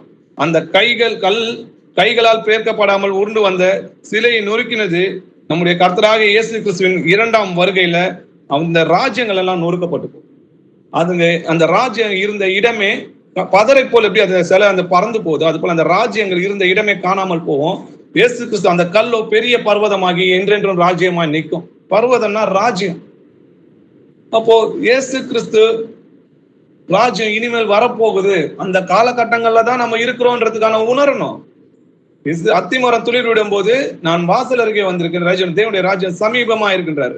டேனியல் கிட்ட சொல்றாரு, அந்த 10 விரல்களும் ஆட்சி செய்யும் போது நான் அதுலதான் வந்து மோதுவேன்றாரு, அதை நொறுக்கி போடுவேன்றார் அந்த ராஜ்யத்தை. அப்ப அந்த ராஜ்யம் அந்தி கிறிஸ்துவோட ராஜ்யத்துலதான் நம்ம வாழ்ந்து கொண்டு இருக்கிறோம். வாசிக்கலாம். அந்தி கிறிஸ்துவோட அழிவுக்கு பின்புதான் தேவனுடைய ராஜ்யம் வரும். வெளிப்படுத்தின விசேஷம் 17ஆம் அதிகாரம் 10-13 வசனங்கள் வாசிக்கலாம். அவை இவர்களில் 5 பேர் விழுந்தார்கள். ஒருவன் இருக்கிறான், மற்றவன் இன்னும் வரவில்லை. வரும்போது அவன் கொஞ்ச காலம் தரித்திருக்க வேண்டும். இருந்ததும் இராததுமாகி மிருகமே எட்டாவதானவனும் அவ்வேழிலிருந்து தோன்றுகிறவனும் நாசமடைய போகிறவனுமாய் இருக்கிறான். நீ கண்ட 10 கொம்புகளும் 10 ராஜாக்களாம். இவர்கள் இன்னும் ராஜ்யம் பெறவில்லை. இவர்கள் மிருகத்துடனே கூட 1 மணி நேரமளவும் ராஜாக்கள் போல அதிகாரம் பெற்றுக் கொள்ளுகிறார்கள். இவர்கள் ஒரே யோசனை உள்ளவர்கள். இவர்கள் தங்கள் வல்லமையையும் அதிகாரத்தையும் மிருகத்திற்கும் கொடுப்பார்கள். இவர்கள் ஆட்டுக்குட்டியானவருடனே யுத்தம் பண்ணுவார்கள். ஆட்டுக்குட்டியானவர் கர்த்தாதி கர்த்தரும் ராஜாவுமாய் இருக்கிறபடியால் அவைகள் 7 ராஜாக்களும், அவைகளில் 5 பேர் விழுந்தார்கள், ஒருவன் இருக்கிறான், மற்றவன் இன்னும் வரவில்லை. அப்போ யோவான் எழுதும் போது ஆட்சி செஞ்சது யாருன்னு பாத்தீங்கன்னா ரோம பேரரசு தான் இருந்தது. மற்றொருவன் இன்னும் வரவில்லை. அந்த இரும்பும் களிமனும் அப்ப வரல. ஆனா இப்போ அந்த ராஜ்யத்துலதான் நம்ம இருக்கிறோம் இல்லையா? இருந்ததும் இராததும் ஆகிய மிருகமே 8ஆவதானவனும் அவிலிருந்து தோன்றுகிறவனுமானவனும் நாசம் அடைய போகிறமா இருக்கான். அந்த 10 கொம்புகள் மத்தியில ஒரு கொம்பு எழுதுது இல்லையா? 8ஆவதா? அது யாரும் இல்லை, ஐரோப்பிய யூனியன்ல இருந்து எழுதுற ரோம். அந்த கொம்பு யாருன்னு பாத்தீங்கன்னா அந்தி கிறிஸ்து ஆகிய போப்பு தான் அந்த அந்தி கிறிஸ்துன்றதை நம்ம தெரிஞ்சுக்கணும். நீ கண்ட 10 கொம்புகளும் 10 ராஜாக்களாம். அவர்கள் இன்னும் ராஜ்யம் பெறவில்லை. ஆனா இப்போது அவங்க ராஜ்யம் பெற்றிருக்கிறாங்க. அவர்கள் மிருகத்தினுடைய கூட 1 மணி நேரமாகவும் ராஜாக்கள் போல் அதிகாரம் பெற்றுக் கொள்வார். அப்போ அவங்களோட ஆட்சி தான் இங்க நடக்குதுன்றதை நம்ம புரிஞ்சுக்கணும். அவர்கள் ஒரே யோசனை உள்ளவர்களா இருப்பாங்க. இவர்கள் தங்கள் வல்லமைகளையும் அதிகாரத்தையும் மிருகத்துக்கு கொடுப்பாங்கன்னு சொல்லியது. அப்ப அந்த மிருகம் தான் இங்க ஆட்சி செய்து அந்த 10 ராஜாக்களும் தான் இந்த உலகத்தை ஆகல்றாங்கன்றதை நம்ம பார்க்கிறோம். வெளிப்படுத்தின விசேஷம் 17ஆம் அதிகாரம் 17-18 வசனங்கள் வாசிக்கலாம்.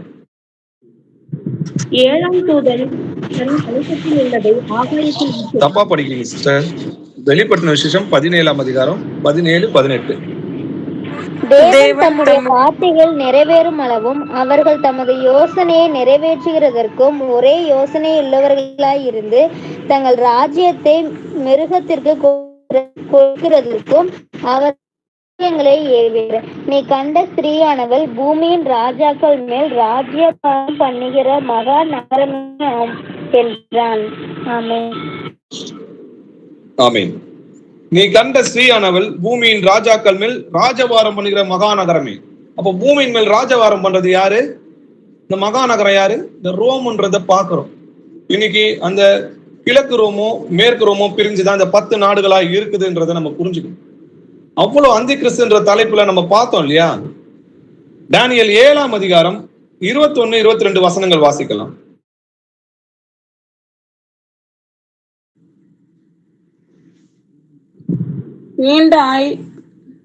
நீண்ட ஆயுசுள்ளவர் வருமட்டாகவும் நியாய விசாரிப்பு உன்னதமானவருடைய பரிசுத்தவான்களுக்கு கொடுக்கப்பட்டு பரிசுத்தவான்கள் ராஜ்யத்தை சுதந்திரித்துக் கொள்ளும் காலம் வருமட்டாகவும் இந்த கொம்பு பரிசுத்தவான்களோட யுத்தம் பண்ணி அவர்களை மேற்கொண்டது என்று கண்டேன். ஆமென். நீண்ட ஆயுசு உள்ளவர் வருமாட்டாகனா நம்முடைய கர்த்தராகிய இயேசு கிறிஸ்து வருமாட்டமாக நியாய விசாரிப்பு உன்னதமானவர்களுடைய பரிசுத்தவான்களுக்கு கொடுக்கப்பட்டு பரிசுத்தவான்கள் ராஜ்யத்தை சுதந்திரித்துக் கொள்ளும் கால மட்டமாக, அதாவது நம்ம தேவனுடைய ராஜ்யத்தை சுதந்திரிக்கிற வரைக்கும் இந்த கொம்பு என்ன பண்ணும்? இந்த அந்தி கிறிஸ்து பரிசுத்தவான்களிடையே யுத்தம் பண்ணி அவர்களை மேற்கொள்ள கண்டதுன்னு சொல்லியது. கர்த்தராகிய இயேசு கிறிஸ்து வந்து அந்தி கிறிஸ்து அழிப்பார். வாசிக்கலாம். தானியேல் 7ஆம் அதிகாரம் 25-27 வசனங்கள் வரைக்கும் வாசிக்கலாம். உன்னதமானவருக்கு விரோதமாக வார்த்தைகளை பேசி உன்னதமானவருடைய பரிசுத்தவான்களை ஒடுக்கி காலங்களையும் பிரமாணங்களையும் மாற்ற நினைப்பான். அவர்கள் ஒரு காலங்களும் அரை காலமும் செல்லும் மட்டும் அவன் கையில் ஒப்பு கொடுக்கப்படுவார்கள். ஆனாலும் நியாய சங்கம் உட்காரும். அப்பொழுது முடிவு பரியந்தம் அவனை சங்கரிக்கும்படியாகவும் அழிக்கும்படியாகவும் அவனுடைய ஆளுகையை நீக்கி போடுவார்கள். ஆமென். சிஸ்டர், நீங்க படிக்கும் போது கூட பக்கத்துல யாரோ பேசுற சத்தம் கொஞ்சம் டிஸ்டர்பன்ஸா இருக்கு. வேற யாராவது படிக்கலாம். இனிமேல் படிக்கிற வசனம் வேற யாராவது படிக்கலாம்.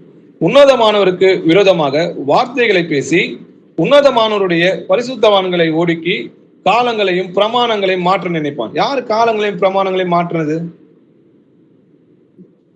போப்பு தான் காலங்களையும் பிரமாணங்களையும் மாற்றுறத பாக்குறோம். 360 நாட்கள் தான் ஒரு வருஷமா இருந்தது. ஆனா இன்னைக்கு எப்படி? 365 நாள். 30 நாள் தான் ஒரு மாதமா இருந்தது. ஆனா இன்னைக்கு எப்படி ஆச்சு?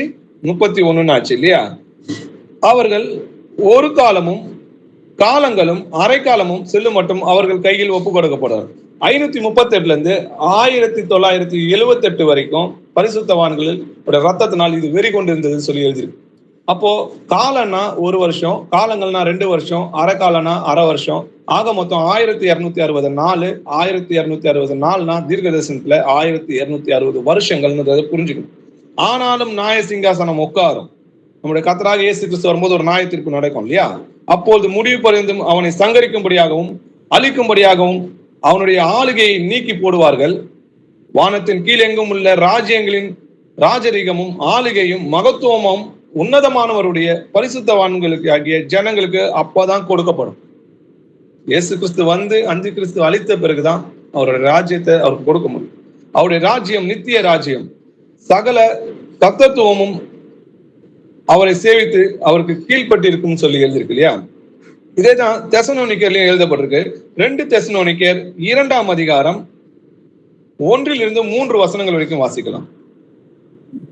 அன்றியும் சகோதரரே, நம்முடைய கர்த்தராகிய இயேசு கிறிஸ்துவின் வருகையையும் நாம் அவரிடத்திலே சேர்க்கப்படுவதையும் குறித்து நாங்கள் உங்களை வேண்டிக் கொள்கிறது என்னவென்றால், ஒரு ஆவியினாலாவது வார்த்தையினாலாவது எங்களிடத்திலிருந்து வந்ததாய் தோன்றுகிற ஒரு நிருபத்தினாலாவது கிறிஸ்துவினுடைய நாள் சமீபமாய் இருக்கிறதாக சொல்லப்பட்டால் உடனே சஞ்சலப்படாமலும் கலங்காமலும் இருங்கள். எவ்விதத்தினாலும் ஒருவனும் உங்களை மோசம் போக்காதபடிக்கு எச்சரிக்கையாய் இருங்கள். ஏனெனில் விசுவாச துரோகம் முந்தி நேரிட்டு கேட்டின் மகனாகிய பாவ மனுஷன் வெளிப்பட்டால் ஒழிய அந்த நாள் வராது. ஆமென். ஆமென். கிறிஸ்துவோட நாள், அதான் தேவனுடைய ராஜ்யம். கிறிஸ்து வந்தாதான் கிறிஸ்துவோட ராஜ்யம் நடக்கும் இல்லையா? அப்போ சமீபமா இருக்குதுன்னு யாருன்னா உங்ககிட்ட சொன்னா உடனே சஞ்சலப்படாமலும் கலங்காமலும் இருங்க.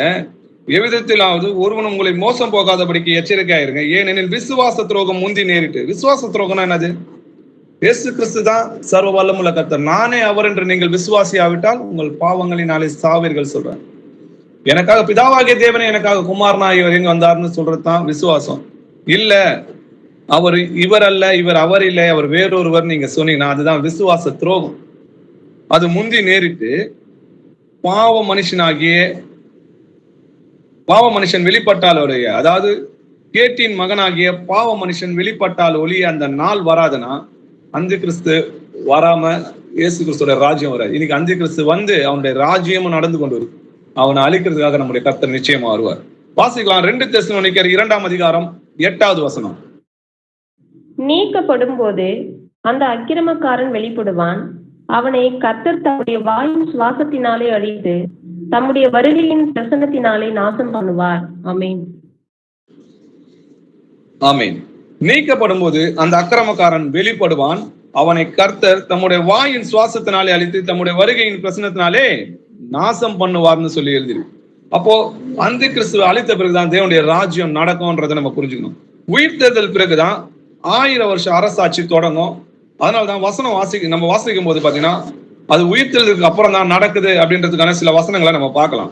1 கொரிந்தியர் 15ஆம் அதிகாரம் 50 இருந்து 53 வசனங்கள் வரைக்கும் வாசிக்கலாம்.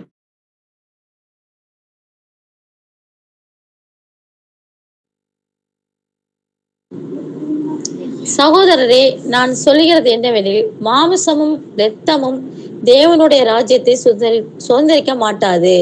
அழிவுள்ளது அழியாமை சுதந்திரிப்பதில்லை. இதோ ஒரு ரகசியத்தை உங்களுக்கு அறிவிக்கிறேன். நாம் எல்லோரும் நித்திரை அடைவதில்லை. ஆகிலும் கடைசி எக்காலம் தொனிக்கும் போது ஒரு நிமிஷத்திலே ஒரு இமைப்பொழுதிலே நாம் எல்லோரும் மறுரூபமாக்கப்படுவோம். எக்காலம் தொனிக்கும் அப்பொழுது மரித்தோர் அழிவில்லாதவர்களாய் எழுந்திருப்பார்கள். நாமும் மறுரூபமாக்கப்படுவோம். ஆமென். அவ்வளவுதான். ஆமென். சகோதரரே, நான் சொல்லுகிறது என்னவெனில், மாம்சமும் ரத்தமும் தேவனுடைய ராஜ்யத்தை சுதந்திரிக்க மாட்டாது. அப்போ மாம்சத்துல இருக்கிறவங்க தேவனுடைய ராஜ்யத்தை சுதந்திரிக்க மாட்டாங்கன்னு சொல்லி எழுதியிருக்கு இல்லையா? அழிவுள்ளதாகிய இந்த சரீரம் தேவனுடைய ராஜ்யத்தை சுதந்திரிப்பது இல்லைன்னு சொல்லி எழுதியிருக்கு. அப்போ தேவனுடைய ராஜ்யத்துல உயிர்த்தெழுதல் பிறகுதான் நடக்குது இல்லையா? இதோ ஒரு ரகசியத்தை உங்களுக்கு அறிவிக்கிறேன். நாம் எல்லோரும் நித்திரை அடைவதில்லை. ஆகிலும் கடைசி எக்காலம் துணிக்கும் ஒரு நிமிஷத்திலே ஒரு இமைப்பொழுதிலே நாம் எல்லோரும் மறுரூபமாவோம். எக்காலம் துணிக்கும் அப்பொழுது மரித்தோர் அழிவில்லாதவர்களாய் எழுந்திருப்பார்கள். நாமும் மறுரூபமாகும். ஏற்கனவே கிறிஸ்துக்குள்ள மரித்த ஆபிரகாம், ஈசாக்கு, யாக்கோப்பு இவங்க கூட தான் நம்ம அரசாட்சி செய்வோம். அப்போ அவங்க எல்லாம் இல்லாம எப்படி ராஜ்யம் நடக்கும்? உயிர் தெழுதலுக்கு அப்புறம் தான் என்ன நடக்குது? தேவனுடைய ராஜ்யம் நடக்குதுன்றதை புரிஞ்சுக்கணும். மாம்சமும் ரத்தமும் தேவனுடைய ராஜ்யத்தை சுதந்திரிக்க மாட்டாது. வாசிக்கலாம் வெளிப்படுத்தின விசேஷம் 20ஆம் அதிகாரம் 4வது வசனம். அன்றியும் நான் சிங்காசனங்களை கண்டேன், அவைகளின் மேல் உட்கார்ந்திருந்தார்கள், நியாய தீர்ப்பு கொடுக்கும்படி அவர்களுக்கு அதிகாரம் அளிக்கப்பட்டது. இயேசுவை பற்றிய சாட்சியின் நிமித்தமும் தேவனுடைய வசனத்தின் நிமித்தமும் சிற்சேதம் பண்ணப்பட்டவர்களுடைய ஆத்துமாக்களையும் மிருகத்தையாவது அதன் சொரூபத்தையாவது வணங்காமலும் கர்த்தர் நெற்றியிலும் தங்கள் கையிலும் அதன் முத்திரையை தரித்து கொள்ளாமலும் இருந்தவர்களையும் கண்டேன். அவர்கள் உயிர்த்து கிறிஸ்துவுடனே கூட 1000 வருஷம் அரசாண்டார்கள். ஆமென். ஆமென். இந்த வசனம் என்ன சொல்றது? அவர்கள் உயிர்த்து கிறிஸ்துவோட கூட 1000 வருஷம் அரசாண்டார்கள். அப்போ உயிர்த்தெழுதல் பிறகுதான் தேவனுடைய ராஜ்யம் வருகுதுன்றதை புரிஞ்சுக்கணும். அதிலே வெளிப்படுத்தின விசேஷம் 20ஆம் அதிகாரம் 6வது வசனம் வாசிக்கலாம். முதலாம் உயிர்த்தெழுதலுக்கு பங்குள்ளவன் பாக்கியவானும் பரிசுத்தவானுமாய் இருக்கிறான். இவர்கள் மேல் 2ஆம் மரணத்திற்கு அதிகாரம் இல்லை. இவர்கள் தேவனுக்கும் கிறிஸ்துவுக்கும் முன்பாக ஆசாரியராயிருந்து அவரோட கூட 1000 வருஷம் அரசாளுவார்கள். ஆமென். ஆமென். இவர்கள் தேவனுக்கும் கிறிஸ்துவுக்கும் முன்பாக ஆசாரியனாய் இருந்து அவரோட கூட 1000 வருஷம் அரசாழ்வார்கள் சொல்லியிருந்து. அப்போ உயிர்த்தெழுதல் பிறகுதான் 1000 வருஷம் அரசாட்சி நடக்குதுன்றதை நம்ம பார்க்கிறோம் இல்லையா? அந்த உயிர்த்தெழுதல்ல பாத்தீங்கன்னா பழைய ஏற்பாட்டுல இருக்கிற பரிசுத்தவான்களும் நம்மோட கூட உயிர்த்தெழுந்து இயேசு கிறிஸ்துவோட ராஜ்யத்துல இருப்போம். அதனால்தான் மத்தேயு 8ஆம் அதிகாரம் 11வது வசனம் வாசிங்க.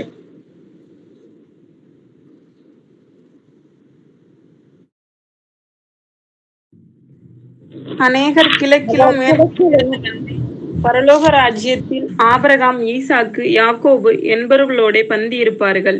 ஆமென். ஆமென். அப்போ அநேகர் கிழக்கிலும் மேற்கிலும் இருந்து வந்து யார சொல்றாரு? நம்மளதான் சொல்றாரு இல்லையா? பரலோக ராஜ்யத்தில் யார் கூட இருப்போமா? ஆபிரகாம், ஈசாக்கு, யாக்கோபு என்பவர்களுடைய பந்தியில் இருப்பாங்க.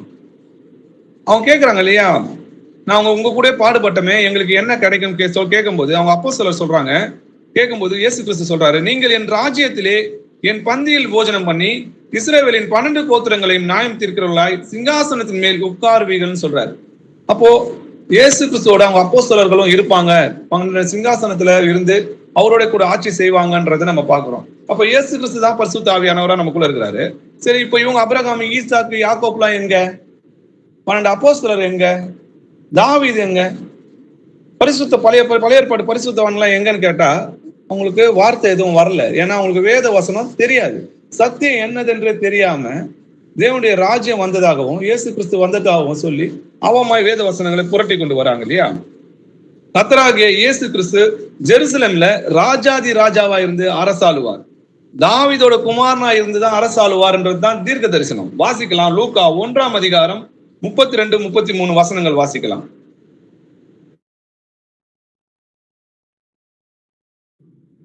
அவர் பெரியவராய் இருப்பார், உன்னதமானவருடைய குமாரன் என்ன சொன்னார்? கர்த்தராகிய தேவன் அவருடைய பிதாவாகிய தாவீதின் சிங்காசனத்தை அவருக்கு கொடுப்பார். அவர் யாக்கோபின் குடும்பத்தாரை என்னென்றைக்கும் அரசாளுவார், அவருடைய ராஜ்யத்துக்கு முடிவுறாது என்றான். ஆமென். ஆமென். அவர் பெரியவராய் இருப்பார், உன்னதமானவருடைய குமாரன் என்னப்படுவார்.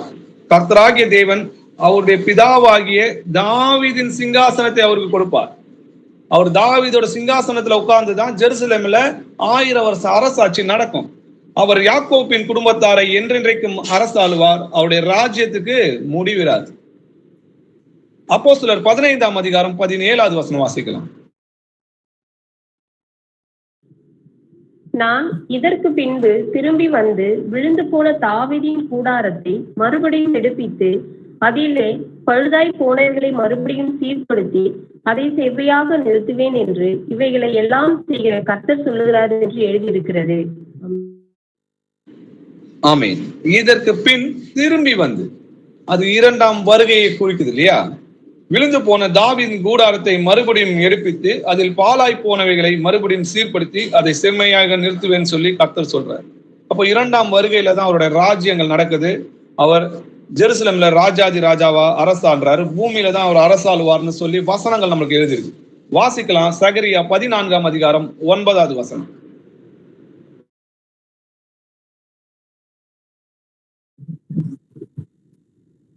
அப்பொழுது பூமியின் மீதெங்கும் ராஜாவாய் இருப்பார்.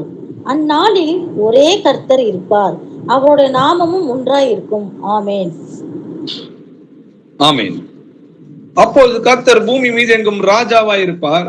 அந்நாளில் ஒரே கர்த்தர் இருப்பார், அவருடைய நாமம் ஒன்றாய். அப்போ பூமி மீதெங்கும் கர்த்தர் தான் எப்படி இருப்பாரா?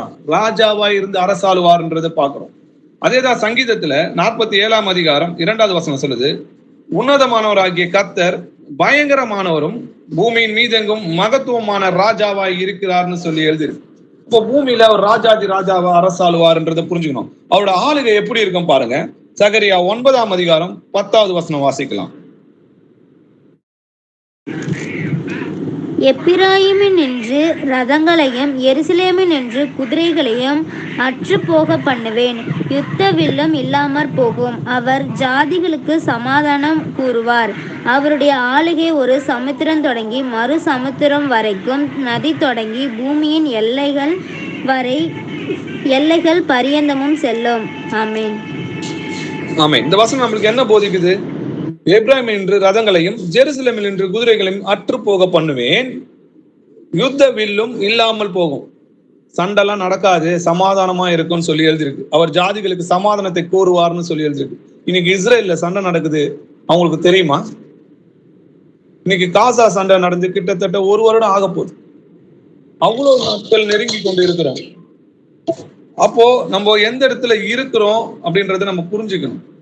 அப்போ அவருடைய ஆளுகை பாத்தீங்கன்னா ஒரு சமுத்திரம் தொடங்கி மறு சமுத்திரம் வரைக்கும் அவ்வளவு பெரிய ராஜ்யமா எப்படி இருக்கும்னா, ஆண்டவராகிய இயேசு கிறிஸ்துவோட ராஜ்யம் இருக்கும். அன்னைக்கு வல்லரசா எது இருக்குன்னு பாத்தீங்கன்னா இஸ்ரேல் தேசம் மட்டும்தான் வல்லரசா இருக்கும்ன்றதை நம்ம புரிஞ்சுக்கணும். அப்போ ஜெருசலேம் தான் அதுக்கு தலைநகரமா இருந்து அதுல ராஜாதி ராஜாவா ஜெருசலேம்ல கர்த்தர் அரசாட்சி செய்வார். வாசிக்கலாம். சங்கீதம் 48ஆம் அதிகாரம் 2வது வசனம்.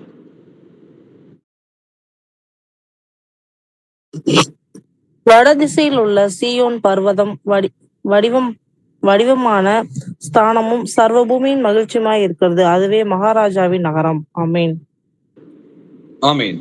அதுவே மகாராஜாவின் நகரம் சொல்லி எழுது. அவர் ஜெருசலேம்ல தான் ராஜாதி ராஜாவா இருந்து ஆட்சி செய்வார். சகரியா 8ஆம் அதிகாரம் 3வது வசனம் வாசிக்கலாம்.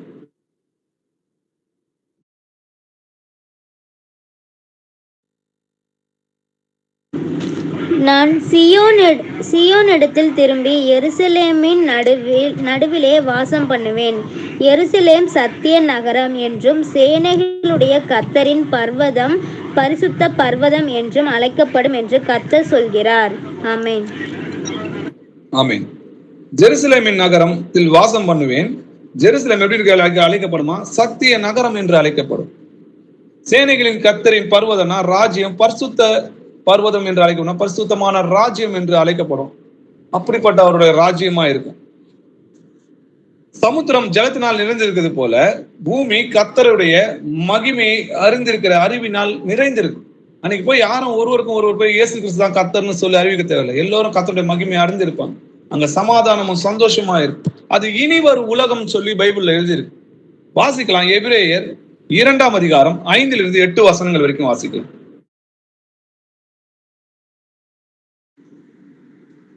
இனிவரும் உலகத்தை குறித்து பேசுகிறோமே, அதை அவர் தூதர்களுக்கு கீழ்ப்படுத்தவில்லை. ஒரு இடத்திலே ஒருவன் சாட்சியாக, மனுஷனை நீர் நினைக்கிறதற்கும் மனுஷனுடைய குமாரனை நீர் விசாரிக்கிறதற்கும் அவன் எம்மாத்திரம். ஆமென். 8 வரைக்கும் படிங்க சிஸ்டர். அவனை தேவதூதரிலும் சற்று சிறியவன் ஆக்கினீர், மகிமையினாலும் கனத்தினாலும் அவனுக்கு முடிசூட்டி உம்முடைய கரத்தின் கிரியைகளின் மேல் அவனை அதிகாரியாக வைத்து சகலத்தையும் அவனுடைய பாதங்களுக்கு கீழ்ப்படுத்தினீர் என்று சொன்னான். சகலத்தையும் அவனுக்கு கீழ்ப்படுத்தினார் என்கிற விஷயத்தில் அவர் அவனுக்கு கீழ்ப்படுத்தாத பொருள் ஒன்றுமில்லை. அப்படி இருந்தும் இன்னும் அவனுக்கு சகலமும் கீழ்ப்பட்டிருக்க காணோம். ஆமென். ஆமென். இனி வரும் உலகத்தை குறித்து பேசுகிறோமே. அப்ப இனி வரும்னா இனி வருகிற ராஜ்யத்தை குறித்து பேசுறாங்க. கர்த்தராகிய இயேசு கிறிஸ்துவோட ராஜ்யத்தை பற்றி பேசுறாங்க. அதை அவர் தூதருக்கு கீழ்ப்படுத்தல, நமக்கு தான் கொடுத்தாரு. அதனால்தான் அவர் தேவ தூதருக்கு கை கொடாமல் அபிரகாமோட சன்னதிக்கு கை கொடுத்தாருன்னு சொல்லி எழுதியிருக்கு இல்லையா? அப்போ அவனை தேவதூதனும் சற்று சிறியவனாக்கினீர், மகிமையினாலும் கனத்தினாலும் அவனுக்கு முடிசூட்டி உம்முடைய கரத்தின் கிரியின் மேல் அவனை அதிகாரியாக வைத்து சகலத்தையும் அவனுடைய பாதங்களுக்கு கீழ்ப்படுத்தினீர். இது யார சொல்றாரு? ஆதாம சொல்றாரு. இந்த உலகத்தை படைத்து ஆண்டு கொள்னு சொல்றாரு. ஆனா அவன் என்ன பண்ணான்? அந்த மகிமையை இழந்து போனான். சகலத்தையும் அவனுக்கு கீழ்ப்படுத்தினார் என்கிற விஷயத்தில் அவனுக்கு கீழ்ப்படுத்தாத பொருள் ஒன்றும் இல்லை. அப்படி இருந்தும் இன்னும் அவனுக்கு சகலமும் கீழ்பட்டிருக்க காணும். அப்ப இன்னமும் அவனோட ராஜ்யம், இன்னமும் அந்த ராஜ்யத்துக்குள்ள நம்மளாம் பிரவேசிக்கவில்லை. அது இனிமேல் வரப்போகிற காலம், இனி வருகிற உலகம் சொல்லி எழுதியிருக்கு. அதனாலதான் அவரோட ராஜ்யத்துல எப்படி இருக்கும் பாத்தீங்கன்னா, எபிரேயர் 6ஆம் அதிகாரம் 5வது வசனம் வாசிக்கலாம். தேவனுடைய நல்வார்த்தையையும் இனிவரும் உலகத்தின் பலன்களையும் ருசி பார்த்தும். ஆமென். தேவனுடைய நல்வார்த்தையும் இனி வரும் உலகத்தின் பலன்களையும் ருசி பார்த்து மறுதலித்து போனவர்கள் தேவனுடைய குமாரனை தாங்களே மறுபடியும் சிலுவையில் அறிந்து அவமானப்படுத்துகிறபடியால் மனம் திரும்புவதற்கு ஏதுவாய் அவர்களை புதுப்பிப்பது கூடாத காரியம் சொல்லி எழுதியிருக்கு. அப்போ தேவனுடைய நல்வார்த்தைகளையும் இனி நம்மளுக்கு கிடைக்க போற 1000 வருஷ ராஜ்யத்தின் மகிமையும் என்னதுன்னு அறிஞ்சு ஆனா இனிமேல் வரப்போற உலகம்னு சொல்லி எழுதிருக்கு. அப்போ இனிமேல் வரப்போற உலகம் எப்படி இருக்குன்னா சமாதானமும் சந்தோஷமா இருக்கும். அந்த இனிமேல் வர உலகம் எப்படி இருக்குன்னு பார்க்கலாம். ஏசாயா 41ஆம் அதிகாரம் 6ல இருந்து 9 வசனங்கள் வரைக்கும் வாசிக்கலாம்.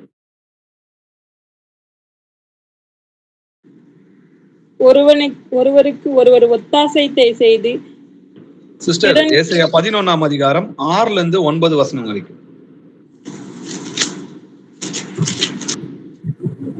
அப்பொழுது ஓனாய் ஆட்டுக்குட்டியோட தங்கும், புலி வெள்ளாட்டுக்குட்டியோட படுத்துக்கொள்ளும், கன்றுக்குட்டியும் பாலசிங்கமும் காளையும் ஒருமித்திருக்கும்.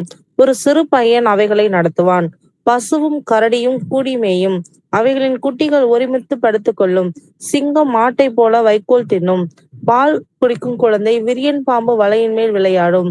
பால் மறந்த பிள்ளை கட்டுவிரியன் புற்றிலே தன் கையை வைக்கும். என் பரிசுத்த பர்வதமெங்கும் தீங்கு செய்வாரும் இல்லை, கேடு செய்வாரும் இல்லை. சமுத்திரம் ஜலத்தினால் நிறைந்திருக்கிறது போல் பூமி கர்த்தரை அறிகிற அறிவினால் நிறைந்திருக்கும். ஆமென். ஆமென். அப்பொழுது ஓனாய் ஆட்டுக்குட்டியோட தங்குமா, புலி வெள்ளாட்டுக்குட்டியோட படுத்துக்கொள்ளும், கன்றுக்குட்டி பாலசிங்கமும் காளைகளும் ஒருமித்திருக்கும். ஒரு சிறு பையன் அவைகளை நடத்துவான். பசுவும் கரடியும் கூடிமேயும், அவைகளின் குட்டிகள் ஒருமித்து படுத்துக்கொள்ளும். சிங்கம் மாட்டை போல் வைக்கோல் தின்னும். இதெல்லாம் நடக்குதா? இப்போ இது ஆண்டவருடைய இயேசு கிறிஸ்துவோட ராஜ்யத்தில் நடக்கும். விருட்சத்தின் நாட்களை போல, ஆதாமோட காலத்துல எப்படி இருந்ததோ அதே போல அது திரும்பவும் நடக்கும். பால் குடிக்கிற குழந்தை விரியன் பாம்பு குட்டிகள் மேல் விளையாடும். பால் மறந்த பிள்ளை கட்டுவிரியன் புற்றிலே தன் கையை வைக்கும். என் பரிசுத்த பர்வதம் எங்கன்னா அவருடைய ராஜ்யத்துல தீங்கு செய்வாரும் கிடையாது, கேடு செய்வாரும் கிடையாது. சமுத்திரம் ஜலத்தினால் நிறைந்திருக்கிறது போல பூமி கர்த்தரை அறிகிற அறிவினால் நிறைந்திருக்கும். அங்க சமாதானமும் சந்தோஷமா இருக்கும். ஏன்னா பிசாசு காவல்ல கட்டப்பட்டிருக்கும். ஏசாயா 65ஆம் அதிகாரம் 20வது வசனம் 20ல இருந்து 22 வரைக்கும் படிக்கலாம். ஏசாயா 65ஆம் அதிகாரம் 20ல இருந்து 22 வசனங்கள் வரைக்கும். அங்கே இனி அற்ப ஆயுசுள்ள பாலகனும் தன் நாட்கள் பூரணமாகாத கிழவனும் உண்டாயிரார்கள். 100 வயதென்று மரிக்கிறவனும் வாலிபன் என்று எண்ணப்படுவான். 100 வயதுள்ளவனாகிய பாவியோ சபிக்கப்படுவான். வீடுகளை கட்டி அவைகளில் குடியிருப்பார்கள். திராட்சை தோட்டங்களை நாட்டி அவைகளின் கனியை புசிப்பார்கள். அவர்கள் கட்டுகிறதும் வேறொருவர் குடியிருக்கிறதும், அவர்கள் நாட்டுகிறதும் வேறொருவர் கனி பூசிக்கிறதுமாய் இருப்பதில்லை. ஏனெனில் விருட்சத்தின் நாட்களைப் போல என் ஜனத்தின் நாட்கள் இருக்கும். நான் தெரிந்து கொண்டவர்கள் தங்கள் கைகளின் கிரியைகளை நெடுநாளாய் அனுபவிப்பார்கள். ஆமென். ஆமென். அங்கே இனி அற்ப ஆயுசுள்ள பாலகனும் தன் நாட்கள் பூரணமாகாத கிழவனும் உண்டாயிரார்கள். 100 வயது சென்று மரிக்கிறவன் எப்படி போனா வாலிபன் எண்ணப்படுவான். ஆதாம் காலத்துல எப்படி இருந்தது, ஆயுசு நாட்கள் பெருகுச்சோ அதே போல பெருகும். 100 வயதுள்ளவனாகிய பாவியோ சபிக்கப்படுவான். அவன் என்ன பண்ணுவாங்களாம்? வீடுகளை கட்டி அவைகளில் குடியிருப்பார்கள். திராட்சை தோட்டங்களை நாட்டி அவைகள் கனிகளை புசிப்பார்கள். அவர்கள் கட்டுகிறதும் வேறொருவன் குடியிருக்கிறதும், அவர்கள் நாட்டுகிறதும் வேறொருவன் கனியை புசிக்கிறதும் இல்லை. ஏன்னா அவங்க விருட்சத்தின் நாட்களை போல என் ஜனத்தின் நாட்கள் இருக்கும். ஆதாமோட காலத்துல இருந்தது போல இருக்கும். நான் தெரிந்து கொண்டவர்கள் தங்கள் கைகளின் கிரியைகளை நெடுநாளாய் அனுபவிப்பாங்க. அவர்கள் விருதவாக உழைப்பதும் இல்லை, அவர்கள் துன்பம் உண்டாக பிள்ளை பெறுவதும் கிடையாது. அவர்களும் அவர்களுடைய கூட அவர்கள் சந்தானமும் கர்த்தரால் ஆசீர்வதிக்கப்பட்டிருப்பாங்க. நெற்றி வேர்வை நிலத்துல விழுந்து வேர்வை சிந்தி உழைக்கணும்ன்றது அன்னைக்கு இருக்காது. இன்னைக்கு அப்படி இருக்கா? தேவனுடைய ராஜ்யத்துல நம்ம நெற்றி வேர்வை சிந்தாமலே அப்படி சம்பாதிக்கிறோம். பிள்ளை பெறும்போது வலி இருக்காதுன்னு சொல்லி எழுதி இருக்குது. துன்பம் உண்டாக பிள்ளை பெறுவாங்கன்னு சொல்லி எழுதி தேவனுடைய ராஜ்யத்துல. இன்னைக்கு அப்படிதான் நம்ம இருக்கிறோமா? எவ்வளவு வசனங்கள் இருக்குது. அவமாய் இதுக்கும் ஒரு கூட்டம் இருக்குது, அவங்கள போய் ஃபாலோ பண்றது. ஏசாயா 65 அதிகாரம் 24 இருந்து 25 வசனங்கள் வரைக்கும் வாசிக்கும். அப்பொழுது அவர்கள் கூப்பிடுகிறதற்கு முன்னே நான் மறு உத்தரவு கொடுப்பேன், அவர்கள் பேசும்போதே நான் கேட்பேன். ஓனாயும் ஆட்டுக்குட்டியும் ஒருமித்து மேயும், சிங்கம் மாட்டை போல வைக்கோலை தின்னும், புழுதி சர்ப்பத்துக்கு இரையாகும். என் பரிசுத்த பர்வதமெங்கும் அவைகள் தீங்கு செய்வதும் இல்லை, கேடு உண்டாக்குவதும் இல்லை என்று கர்த்தர் சொல்லுகிறார். ஆமென். ஆமென். இப்படித்தான் தேவனுடைய ராஜ்யத்துல இருக்கும். அவர்கள் கூப்பிடுறதுக்கு முன்னாடியே நான் மறு உத்தரவு கொடுப்பேன், அவர்கள் பேசும்போதே நான் கேட்பேன் சொல்ற. ஓனாயும் ஆட்டுக்குட்டியும் ஒருமித்து மேயும், சிங்கம் மாட்டை போல் வைக்கோல் தின்னும், புழுதி சர்ப்பங்களுக்கு இரையாகும். என் பரிசுத்தம் பர்வதம் எங்கும் தீங்கு செய்வாரும் கிடையாது, கேடு செய்வாரும் இல்லை என்று கர்த்தர் சொல்லு. அப்படிப்பட்ட மகத்துவமான ராஜ்யத்தை போய் இப்ப இருக்கிற இந்த பொல்லாத அந்தி கிறிஸ்துவோட ராஜ்யத்தை தேவனுடைய ராஜ்யம் வந்துடுச்சுன்னு சொல்லி அவமாய் போதிக்கும். எவ்வளவு வசனங்கள் பார்த்தோம் பாத்தீங்களா? பரிசுத்தவான்கள் அன்னைக்கு மகிழ்ச்சியா கர்த்தரோட சந்தோஷமா இருப்பாங்க. அழிவில்லாத கிரீடம் கிடைக்கும் நமக்கு. நம்மளும் ஒரே ராஜாவா இருந்து நீ கொஞ்சத்துல உண்மை உள்ளனா இருந்த இல்லையா, அதனால இந்த 10 பட்டணத்துக்கு அதிகாரியாரு, இந்த நீ கொஞ்சத்துல உண்மை உள்ளனா இருந்த இல்லையா, இந்த 5 பட்டணத்துக்கு அதிகாரி. அப்போ உலகத்துல எவ்வளவு பட்டணங்கள் இருக்கு, அந்த பட்டணங்களை விட ரட்சிக்கப்படுகிறவங்க சிலர் தான்ன்றதை புரிஞ்சுக்கணும். அதனாலதான் ஒருத்தருக்கு பாத்தீங்கன்னா 10 பட்டணம் 5 பட்டணம்னு கொடுக்குறாரு. நீங்க ரட்சிக்கப்படுவர் சிலரா கேட்டா, ஆமா ரட்சிக்கப்படுவர் சிலர் தான், இடுக்கமான வாசல் வழியில் பிரவேசிப்பவர் சிலர்னு சொல்லி எழுதிருக்கு. நீதிமானே ரட்சிக்கப்படுது அரிதுன்னா பாவிகளும் துரோகிகளும் எங்க இருப்பாங்கன்னு சொல்லி வாழ்ந்த வேத வசனம் நம்மளை கேட்குது இல்லையா? அப்போ வேத வசனங்களை நம்ம ஆராய்ந்தோமானா அதுல நித்திய ஜீவன் உண்டு. அந்த வேத வசனங்கள் நம்மளுக்கு என்ன போதிக்குது? ஆவியானவர் சொன்ன வசனங்களை ஆவியானவரோட துணை கொண்டு நம்ம தேடி வாசிக்கும் போது நம்ம கற்றுக்கொள்ளணும். ஏசப்பா எனக்கு தெரியல, எனக்கு சொல்லிக் கொடுங்கன்னு சொன்னாதான் அவர் சொல்லிக் கொடுப்பார். கிறிஸ்து ஒருவரே நமக்கு போதகரா இருக்கிறார், நீங்க தேவனால் போதிக்கப்பட்டிருப்பீங்கன்னு சொல்லி எழுதிருக்கு. அப்போ தாழ்மையோட எனக்கு தெரியல, எனக்கு சொல்லிக் கொடு. இந்த வசனங்கள் கூட எனக்கு நிறைய சகோதரர்கள் எனக்கு போதிச்சதுதான். அதை ஆராய்ஞ்சு கத்துக்கொண்டது. இப்படி நம்ம தெரியலன்னு சொல்லும் போதுதான் ஆண்டவர் நமக்கு போதிப்பார். எனக்கு நான் இதுக்கு தகுதி கிடையாதுன்னு சொல்லும் போதுதான் அவர் நம்மளை அழைக்கிறார். ஞானிகளை வெட்கப்படுத்தும்படி தேவன் பைத்தியங்களை தெரிந்து கொண்டார்னா நம்ம பைத்தியமா இருக்கிறது பெருமையா நினைக்கும். உள்ளவர்களை அவமானப்படுத்தும்படி இல்லாதவர்களை தெரிந்து கொண்டார். அப்போ பலமுள்ளவனை அவமானப்படுத்தும்படி பலவீனமான ஆட்களை தெரிந்து கொண்டார்னா அப்ப நான் பலவீனமானால் தான், நான் பைத்தியம் தான். கிறிஸ்து என்னை தெரிந்து கொள்வாரானால் நான் பைத்தியம். அப்போ ஆண்டவர்காக நம்ம வாழணும். ஏன்னா அவர் நமக்காக ஜீவனை கொடுத்து நித்திய ஜீவனை உண்டாக்கி இருக்கிறார். அந்த நன்றி அறிதல் என்ன உள்ளதுன்னு நம்ம கற்றுக்கொள்ளணும். முதலாவது ஒரு கட்டளைகளை கை கொள்ளணும். அவருடைய கட்டளைகளை கை கொள்ளணும்னா முதல்ல வேதத்தை வாசிக்கணும். அவருடைய கட்டளை என்னன்றதை தெரிஞ்சுக்கணும். அவருடைய கட்டளைகளை கை கொள்வதே அவருடைய அன்பு கூறுவதாம்.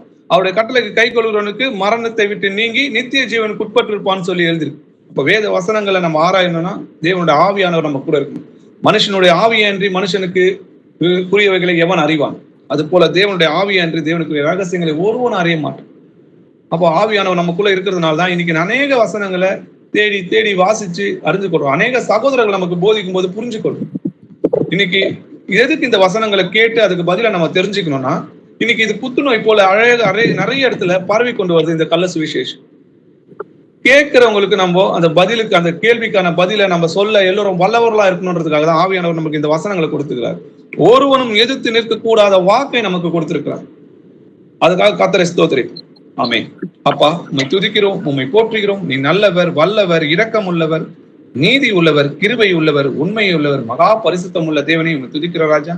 அப்பா, இந்த ஜெபிக்கிற வேலையை தந்த கிருபைக்காக நன்றி. இங்க கூடியிருக்கிற சகோதர சகோதரிகளை கர்த்தராகிய இயேசு கிறிஸ்து நாமத்தினால ஆசீர்வதிக்கிறேன். அப்பா, நாங்க புசிக்கிறதுக்கான இவ்வளவு வசனங்களை எங்களுக்கு கொடுத்ததுக்காக உமக்கு நன்றி ராஜா. அப்பா, தாகமா இருக்கவர் யாரோ என் இடத்துல வரக்கடவன், அவருக்கு ஜீவத்தை நீரை கொடுப்பேன்னு சொன்னீங்களே கர்த்தாவே. இதோ நாங்கள் தாகமா இருக்கிறோம் கர்த்தாவே, உங்க ஜீவத்தை நீரை எங்களுக்கு கொடுங்கப்பா. இன்னும் அளவில்லாம எங்களுக்கு தாங்கப்பா. உண்மை அறிகிற அறிவில்லை நாங்க மேன்மேலும் வளரணும்ப்பா. உங்களுடைய ராஜ்யத்தை நாங்க அடைந்து கொள்ள எங்களுக்கு கிருபை தாரும் கர்த்தாவே. அப்பா, இதோ சீக்கிரமாய் வருகிறேன், ஒருவனும் உன் கிரீடத்தை எடுத்துக்கொள்ளாதபடிக்கு உனக்குள்ளதை பற்றி கொண்டிருந்து நீங்க சொல்லியிருக்கீங்க கர்த்தாவே. அப்பா, நாங்க உங்களுடைய வசனத்தை எங்க இருதயத்தில் காத்து கொண்டு உமக்கு கீழ்ப்படிந்து, எல்லா வசனங்களுக்கும் கீழ்ப்படிந்து, உங்களுடைய மிகுந்த பிரியமான பிள்ளைகளாக நாங்க வாழ எங்களுக்கு போதித்தரலும், எங்களுக்கு கத்துக் கொடுங்க கர்த்தாவே. பரிசுத்தம் உள்ளவன் இன்னும் பரிசுத்தமாகட்டும் சொல்லி எழுதியிருக்கு கர்த்தாவே. அப்பா, எங்க குறைகள் எல்லாம் நீக்கி உங்களுடைய ராஜ்யத்துல நாங்க பங்கு கொள்ளும்படி எங்க ஆவி, ஆத்மா, சரீரம் எல்லாமே பரிசுத்தமாய் காணும்படியாக எங்களை வழிநடத்தும் கர்த்தாவே. நாங்கள் எல்லோரும் உங்களுக்கு அடிமையா இருக்கிறோம் ராஜா. உங்களுடைய ராஜ்யத்துல நாங்கள் ஒருவரும் இங்க கேட்ட சகோதரர்கள் ஒருவரும் கைவிட்டு போகாம எல்லோரும் உங்களுடைய ராஜ்யத்தில் பங்கடைய எங்களை உங்க இடத்துல ஒப்புக் கொடுக்கணும் கர்த்தாவே. துதிக்கான மகிமை எல்லாம் உங்களுக்கே சேர்க்கிறோம். இயேசுவின் நாமத்தில் ஜெபிக்கிறோம் எங்கள் ஜீவனுள்ள பிதாவே, ஆமென். Praise God, brother.